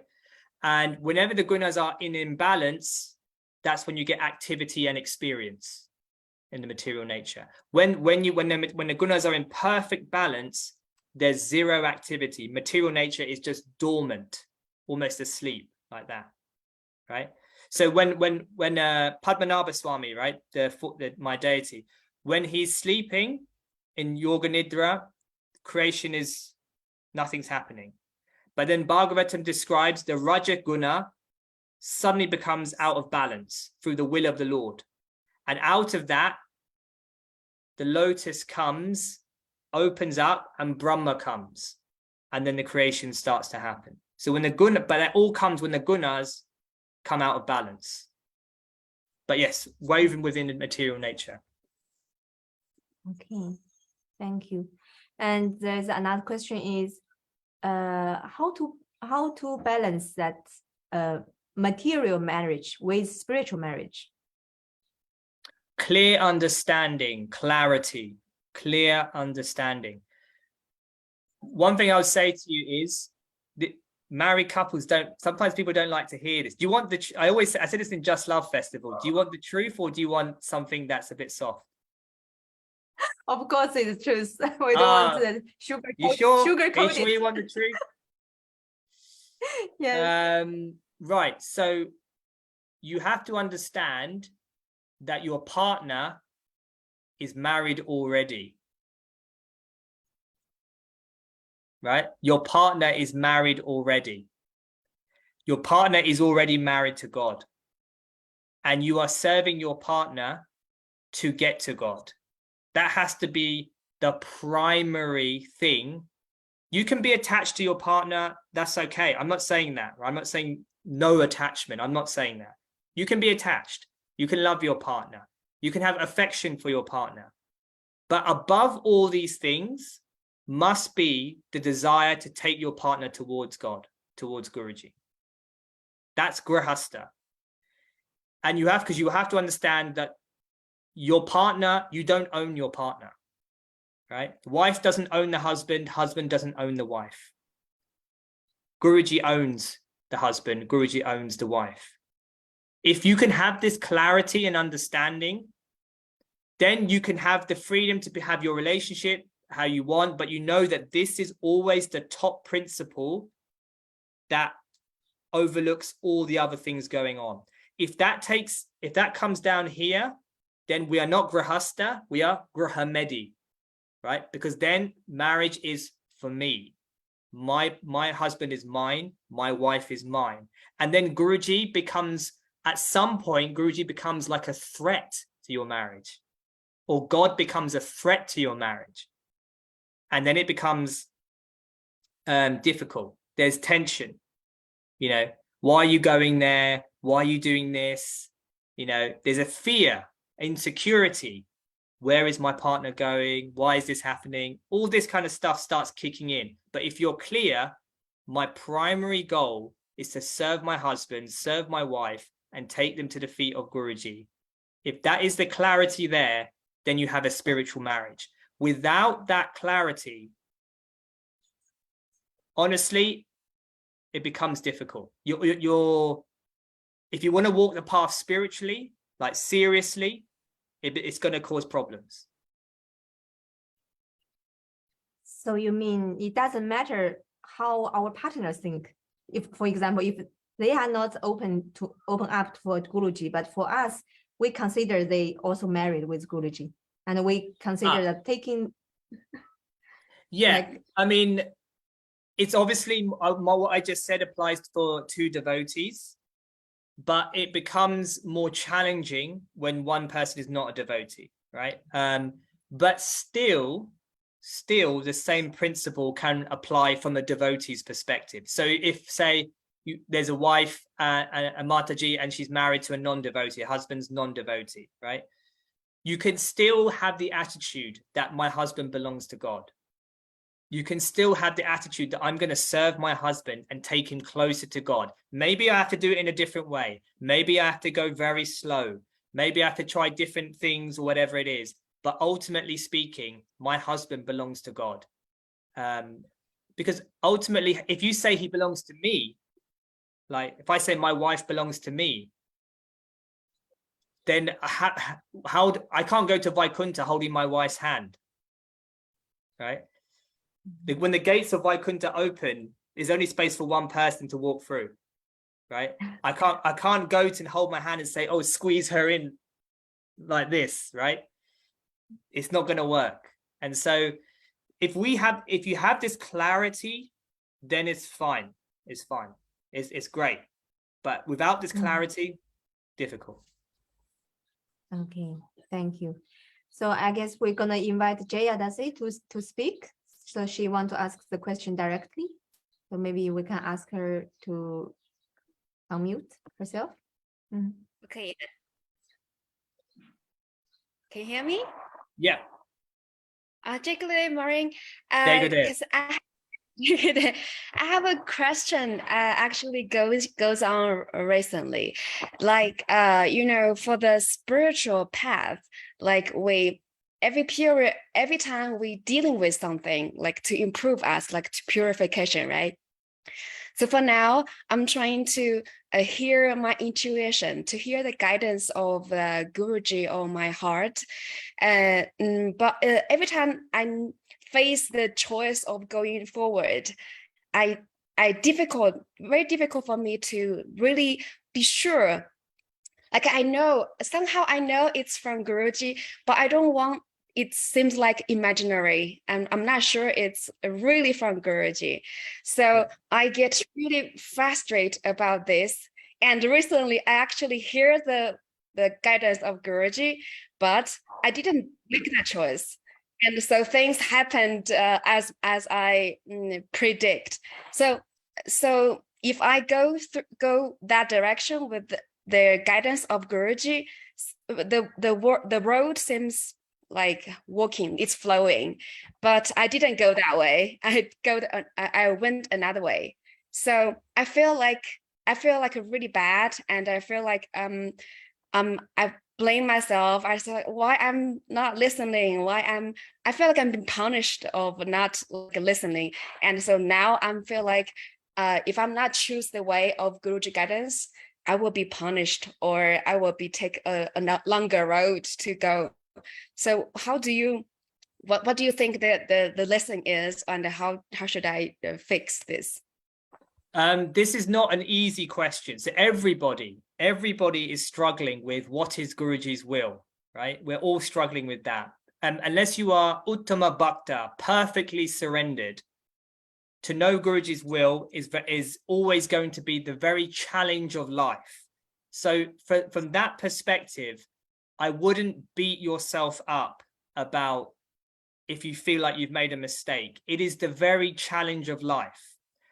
We can beat ourselves up if Guruji says to us, go left, and then we go right. If I go to Darshan, an online Darshan, he says to me, Mayuran, go left, and I go right.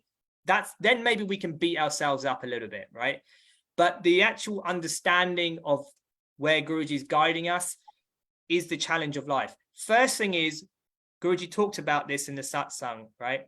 You need investment. To find Guruji's voice takes investment.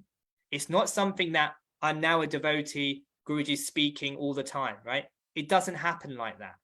And it doesn't happen like the voice is shouting in your head and he's saying this and whatever. It doesn't happen like that. So first thing is this: we need to ground ourselves in knowing Bhagavad Gita, in listening to Guruji's satsangs over and over and over again.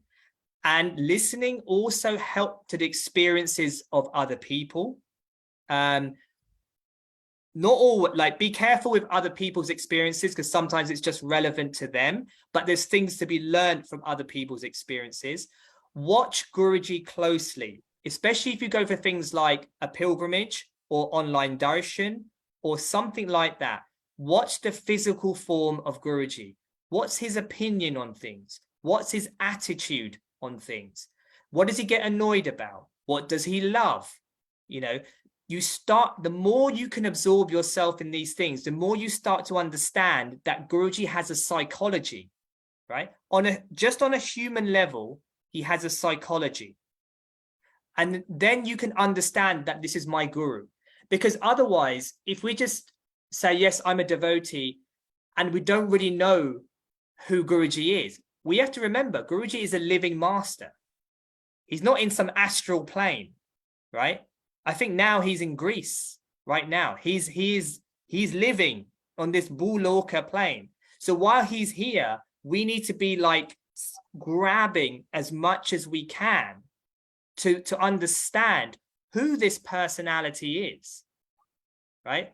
Because otherwise we can drift off into fantasy and make our own ideas.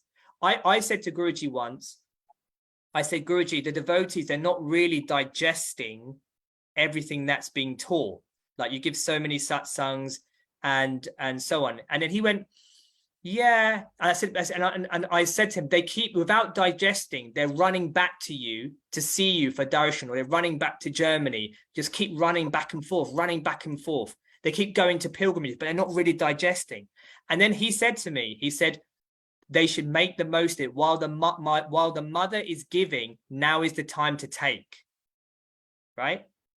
So he was saying, even if they're not digesting fully, grab what you can from Guruji, grab what you can from his physicality, from his physical form, because then we start to understand, who is he? Who is this personality? And then when we have to make life decisions, the investment in that starts to come out.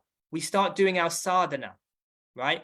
We start focusing on him, praying to him, and then the mess of fantasy starts to go down, and the knowledge of Guruji plus our sincerity in prayer starts to come, and then the reality of what Guruji wants comes forth. Okay, so this is the investment that we need to make now to understand what Guruji's will is. Right? It's very, very important. Otherwise, we just put our own masala and all kinds of stuff in there, and it just comes out with all kinds of stuff. But what I would say is this, when you're making life decisions, what I do is, when I'm not, I just tell you what I do when I'm not sure. And I had a recent experience just now. Okay. So somebody made an offer on my dental practice, my business, and it was a good offer. Right? So I was like, wow, maybe now's the time. Maybe this is a sign to cash out. Maybe this is Guruji's sign, right? My time to escape dentistry or something like that, right? Then I went to Germany. I was sitting with Guruji, and he asked me, Mayuran, what's new? What's new? And I said, Guruji, I had this amazing offer for my business to sell. And he went, already? Like that. That was his first reaction. Already? Like that. And I was like, yeah. And then I thought, I was very attracted to this offer because it was a good offer. So I said to, no, Guruji, this is what they're offering. They say I can carry on working there as I want, and they're going to give me this, and they're going to give me this, and they're going to give me this. And then Guruji's listening, and he went, oh yeah, sounds like a good idea then. So I was like, again, I fell for it. What was Guruji's first reaction? Already? Yeah, that was his first reaction. But I wanted to put my masala on there. And so then Guruji said, okay, Mayuran wants to talk. Let's follow what Mayuran wants. So then I decided to go down the route of buying it. And eventually it came to a point where I had to make a decision, like, are you going to sell or not? So then Anshul, my brother, told me, you better ask Guruji because it's a big decision. So I messaged Guruji, and then Guruji phoned, and then he's on the FaceTime, and he asked me, so tell me what's going on. Then I said to him, Guruji, my brother told me, he said to me, this is very good advice when asking, he said, ask Guruji a question and then shut up. Yeah, shut up. Don't say anything. Right. So I was like, yeah, I'll do that. But in my head, I was like, I really hope Guruji allows me to sell. Right. So I said to Guruji, they're asking me to sell. What do you think I should do? Shut up. And then Guruji said, there's nothing like being your own boss. You should carry on being your own boss. Then I was like, but Guruji, they're saying I can have as much holiday as I want, so I can travel, and they're giving me complete freedom. Then Guruji's like, there's a difference between saying it and doing it. I should have shut up, but I carried on. And I said, but Guruji, they're going to have a contract and it'll be all written in the contract. And then Guruji was like, okay, sign the contract, like that. So then I was like, okay, yes, sign the contract. Guruji said. Then I got off the phone. Then a couple of days later, I got a phone call from my accountant saying, oh my God, the actual offer is actually wrong. If we do the accounts properly, you're going to make a big loss. This is not a good deal. But then I was like, oh my God, Guruji told me to sign your contract. I got the Adesh to sign the contract. Then I prayed and I prayed and I prayed to Guruji saying, please, you decide what has to happen. You decide. If you say I have to sign this contract, even though I make a loss, I'm just going to sign it. And then eventually my business partner came in and the whole deal, which was nearly finished, just collapsed at the last minute and the whole thing finished, right? So I didn't sell in the end. So Guruji liberated me from the Adesh. My point is, see how you put masala everywhere. See how we put our own ideas. And it's very difficult to follow Guruji. I realize now how pure you have to be to ask Guruji a question, right? You have to trust. If you're going to God and asking God a question, you don't need to give him context unless he asks for it, right? You don't need to ask, you don't need to explain everything. He knows. He knows. And so I've come to the conclusion is that Guruji is guiding my life, right? So if there's a decision to be made and I'm not sure which one to do, I'm just going to go and make a decision. I'm going to say, Guruji, it's on your feet. It's at your feet. You're going to stop me if this is a bad decision. You're going to put a roadblock and say and stop me. And then automatically your will is going to happen because I don't have a choice. You have got me like this, yeah, and you are going to decide everything. So that's how I'm going to operate. If there's a decision to be made, I'm just going to go for it and know that Guruji is going to stop me 100%. He'll build a brick wall. So if I'm traveling at 100 miles an hour, I'll crash. But even if I crash, I know that he's made me crash to stop me getting somewhere else that I don't need to be, right? So this is the things we have to wrestle with. Yeah, but you know, my point is, you know, like you stop when Guruji gave you a wall, but I don't want to see the wall. I just want to feel the intuition. So you need to. So there's no shortcut to this. You have to invest. You have to invest and invest and invest.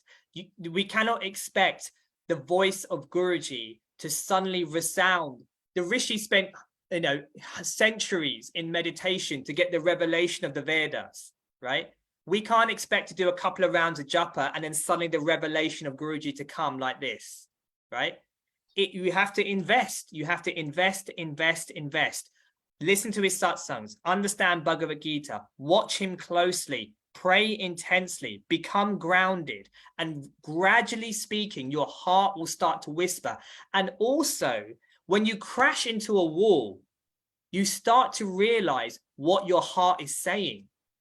Because sometimes you think my heart is saying something, or Guruji, or maybe Guruji is trying to tell me something, but then you just ignore it. And when you crash into a wall, sometimes you realize maybe that was Guruji, right?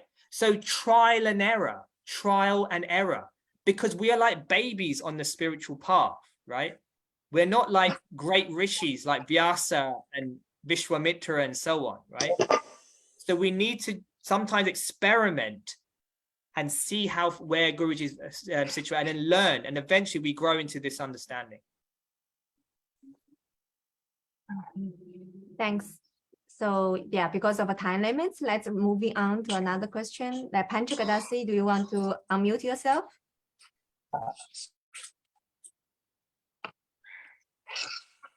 Thank you. Hello, good day. Yes, I have a question because I teach Atma Kriya yoga in course. Some students will ask Raja Yoga because Raja Yoga is recently yoga, and they also ask about meditation and samadhi. What's the difference? Because I never learned that lineage or Ashtanga 8 limbs, but I just know them. So if our student asks us how we respond, or from your side, yeah. So Ashtanga yoga, Patanjali yoga, it's from the Yoga Sutras. This is like the foundational philosophy and tradition of yoga in general. In a general sense, it's the foundational. You know, Patanjali, he talks about, you know, dharana, focus, dhyana, absorption, you know, samadhi, complete contemplation and realization of the self. So these are the foundational elements of yoga in general, right? So it's like a big, imagine a shopping mall, right? The whole thing is founded on the Yoga Sutras, right? Which is about chitta vritti nirodha, stilling the fluctuations of the mind to create absorptions so that the divine can manifest itself. That's what Patanjali is talking about. And that's what Raja Yoga is about, right? The path of meditation. Raja Yoga just means meditation. These are just very general things, okay? Atma Kriya is like a sanctum sanctorium. Do you know what that means? If you go into this shopping mall, there's lots of different things in the shopping mall, but there's a special place, a special room in that shopping mall. Atma Kriya Yoga is the sanctum sanctorium within the whole tradition of yoga. Okay, that's the way to describe it. So Atma Kriya, it follows Patanjali. We are still trying to focus the mind, chitta vritti nirodha, which is the famous statement, stilling the fluctuations of the mind. Raja Yoga, is meditation. All of that is encompassed within Atma Kriya Yoga. But at the same time, Guruji has given his grace, and he has formulated, Mahabda Babaji had formulated a series of techniques to take you to chitta vritti nirodha faster and more direct. Okay, so that's the way to understand it. Raja Yoga, Yoga Sutras, Ashtanga Yoga, this is a very broad idea. Atma Kriya is the sanctum sanctorium within that whole shopping mall. Yeah. Thank you. I guess then there are questions I think I can combine together, because they are asking for Chinese devotees. We don't have that much chance to have a physical direct experience with Guruji. So like what would you suggest for people, for devotees or followers who never seen him directly, like how to perceive that Guruji is always with us, especially if we are in fear or helpless state? If you want, you know, Rukmini in Srimad Bhagavatam, she says something like, you know the story of Rukmini. Mm-hmm. She's about to get married to Krishna, and Shishupal is she's about to get married to Shishupal, but she wants to get married to Krishna, and she sends a letter to Krishna to steal her away on her wedding day, right?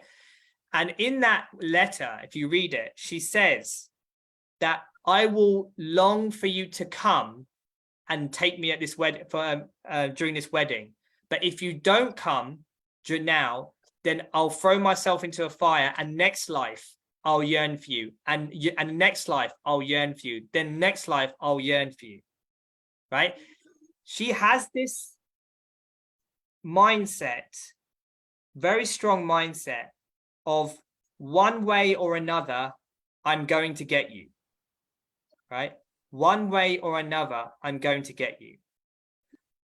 So if you want to know, if you don't feel like Guruji's with you, or you're struggling to feel his presence despite your sadhana, despite online darshan, despite listening to his satsangs, reading his work, and so on, and being in the company of devotees, if you're still struggling to feel like Guruji is with you, you need this mindset.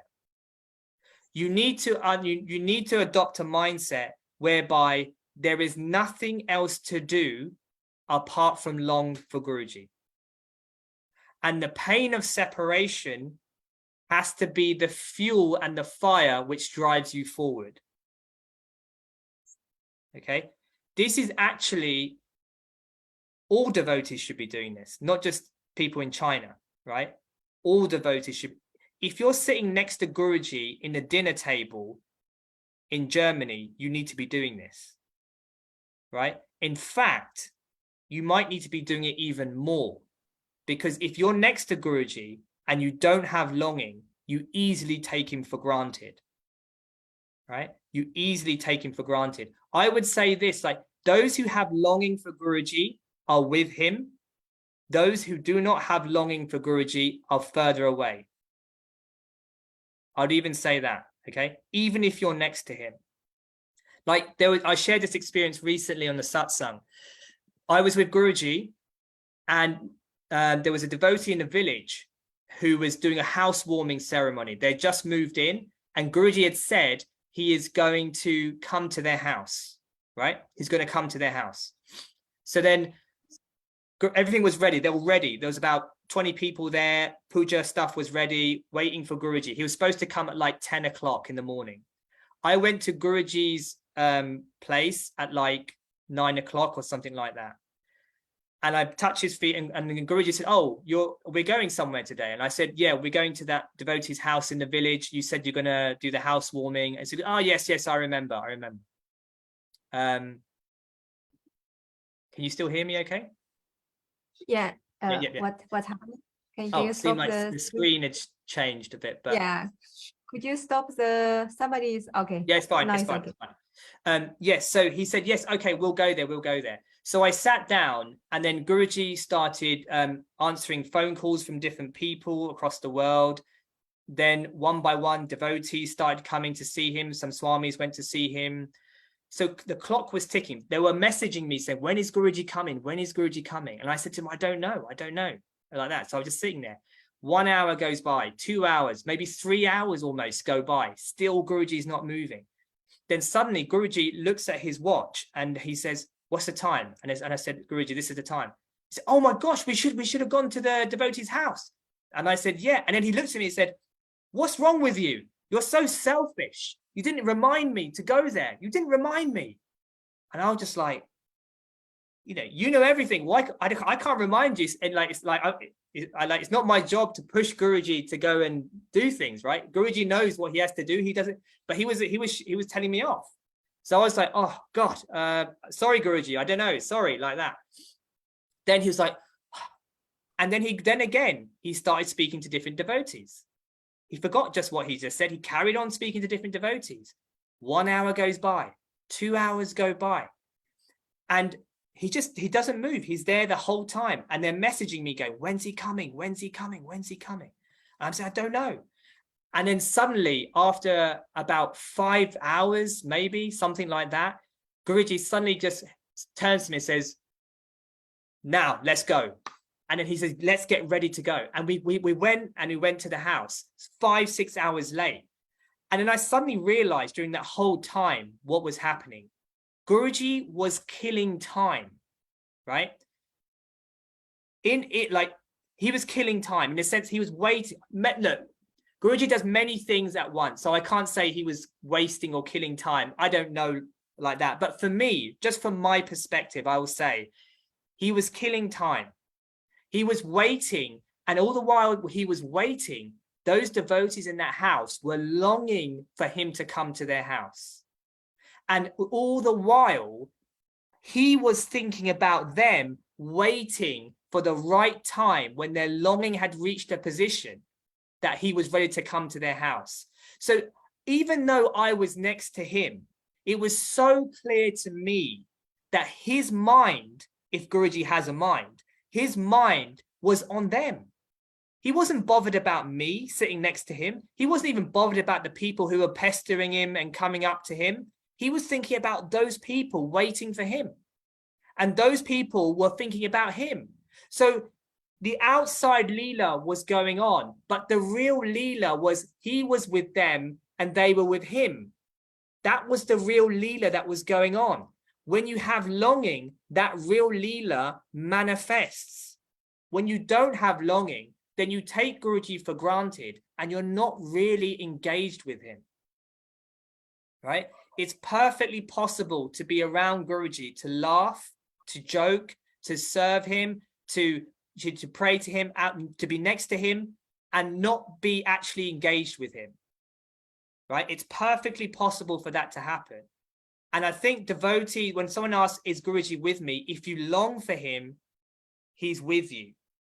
If you because your longing for him is actually his longing for you.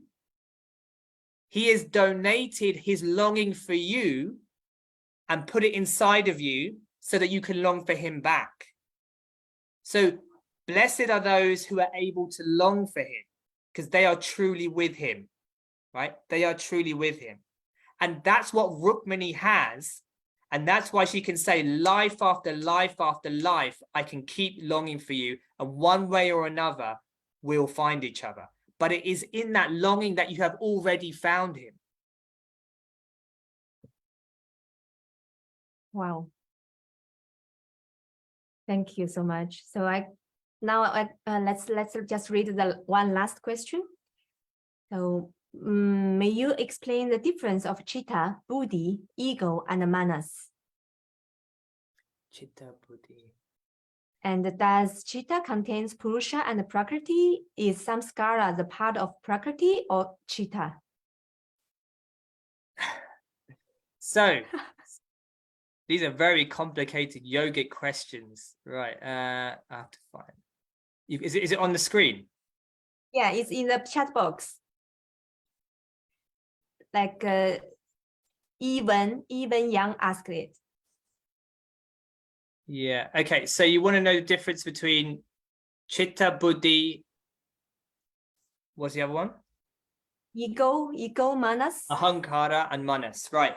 So Krishna talks about this is Sankhya philosophy, right? Sankhya philosophy is about dividing up reality and seeing that you are beyond all of it. Okay. So the senses are the things that contact the material world, right? Through your senses, you contact the material world. As the information hits the senses, the manas is the one that stores the material, the information. That's how you get thoughts. That's where you know your past. That's where your thinking happens, logic, and those kind of things happen there, right? Not logic, but just the processing of information from the senses comes into the reservoir of the manas, right? Ahankara is I and mine, this sense of I am the doer, and this belongs to me, right? I and mine. So that sits with the manas. That is the sense of I and mine. And then you have the buddhi. The buddhi sits next to the Atman. Okay, sits next to the Atman, and that is the deeper level of discrimination. When the senses get into the material world, the mind follows the senses, and then the ego sees what the mind has processed from the senses and claims, this is mine, I am the doer, this is how we get our insecurities, I'm not good enough, I am the best, I should be doing this can't happen to me. All these kind of things, the hankara comes in, the ego comes in from the information that comes from the senses stored in the mind. The intellect then is the deeper level of analysis that you have. When the intellect, it follows the ahankara and the manas and the senses, then we lose our sense of discrimination and we get lost in the material world. This is what Krishna talks about in chapter 2, when he says, you build attachment, then you get when your desires are not met, you get frustration, loss of memory, loss of discrimination. This is because the buddhi has been like a chain, it's been pulled into the material world. Through yoga, through Atma Kriya, through japa, you look to restrain the senses, you look to calm the mind and all the thoughts of the processing of the senses. The ego, you gain some detachment from the ego, and your buddhi is allowed to have more of a clear discrimination. And when it's more clearly discriminated, the nature of your soul, the consciousness, the chitta comes out, and you become illumined with the right analysis of what reality is. Okay? That is how the process works. So you have to, the buddhi can either go with the ahamkara, the intellect can go with the ego, or through yoga, through discipline, it can understand a deeper level of the nature of your soul and the Paramatma, Guruji. Okay.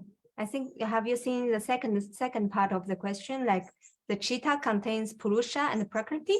I don't know if it's relevant.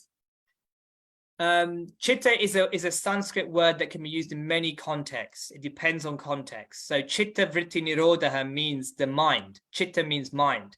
Sometimes chitta means heart. Sometimes chitta can mean even soul.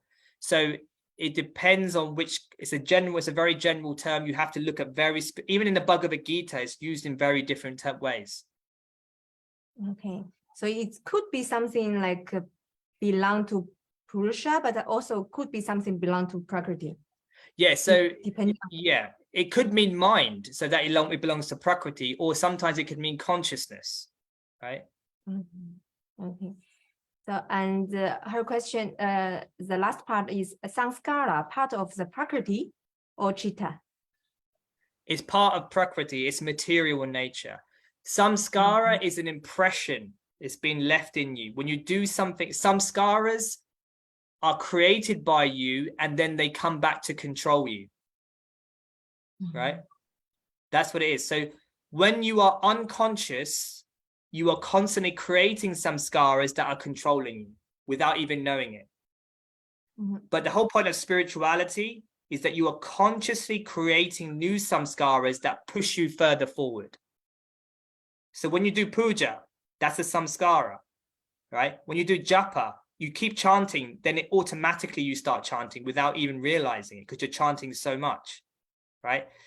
When you keep eating vegetarian food, you eventually reach a point where you can't even look at like beef or something like that, right? You create samskaras inside of you. Like you see even just the nature when you see Guruji, like you bow down, that's a samskara. Sometimes you don't even think of it, just immediately bow down because you created that positive samskara, and that positive samskara pulls you closer. So remember, spirituality is about creating samskaras that push you forward. Worldly life is about unconsciously creating samskaras that control you. Wow, thank you. That's very clear. So yeah, we already exceed 2 hours. So we thank you very much to share your time with all of us. So let's just maybe invite everybody, if you can, to open your camera. Let's say bye to Mayuran with our smiling face. So we can look at each other to all appreciate this nice environment and nice conversation and amazing sharing. Yes. Thank you. Jai Gurudev, everyone. Thank you very much for having me. Like I said, thank you so much. Thank you. We just cannot stop crying because your speak is so inspiring and powerful. We can feel the love inside of it. Thank you so much. Thank you. Jai Gurudev. Jai Gurudev. Jai Gurudev. Jai Gurudev. Jai Gurudev. Thanks for everybody. Thank you so much. So next week we're gonna see Mayuran's brother Anshu. So let's looking forward.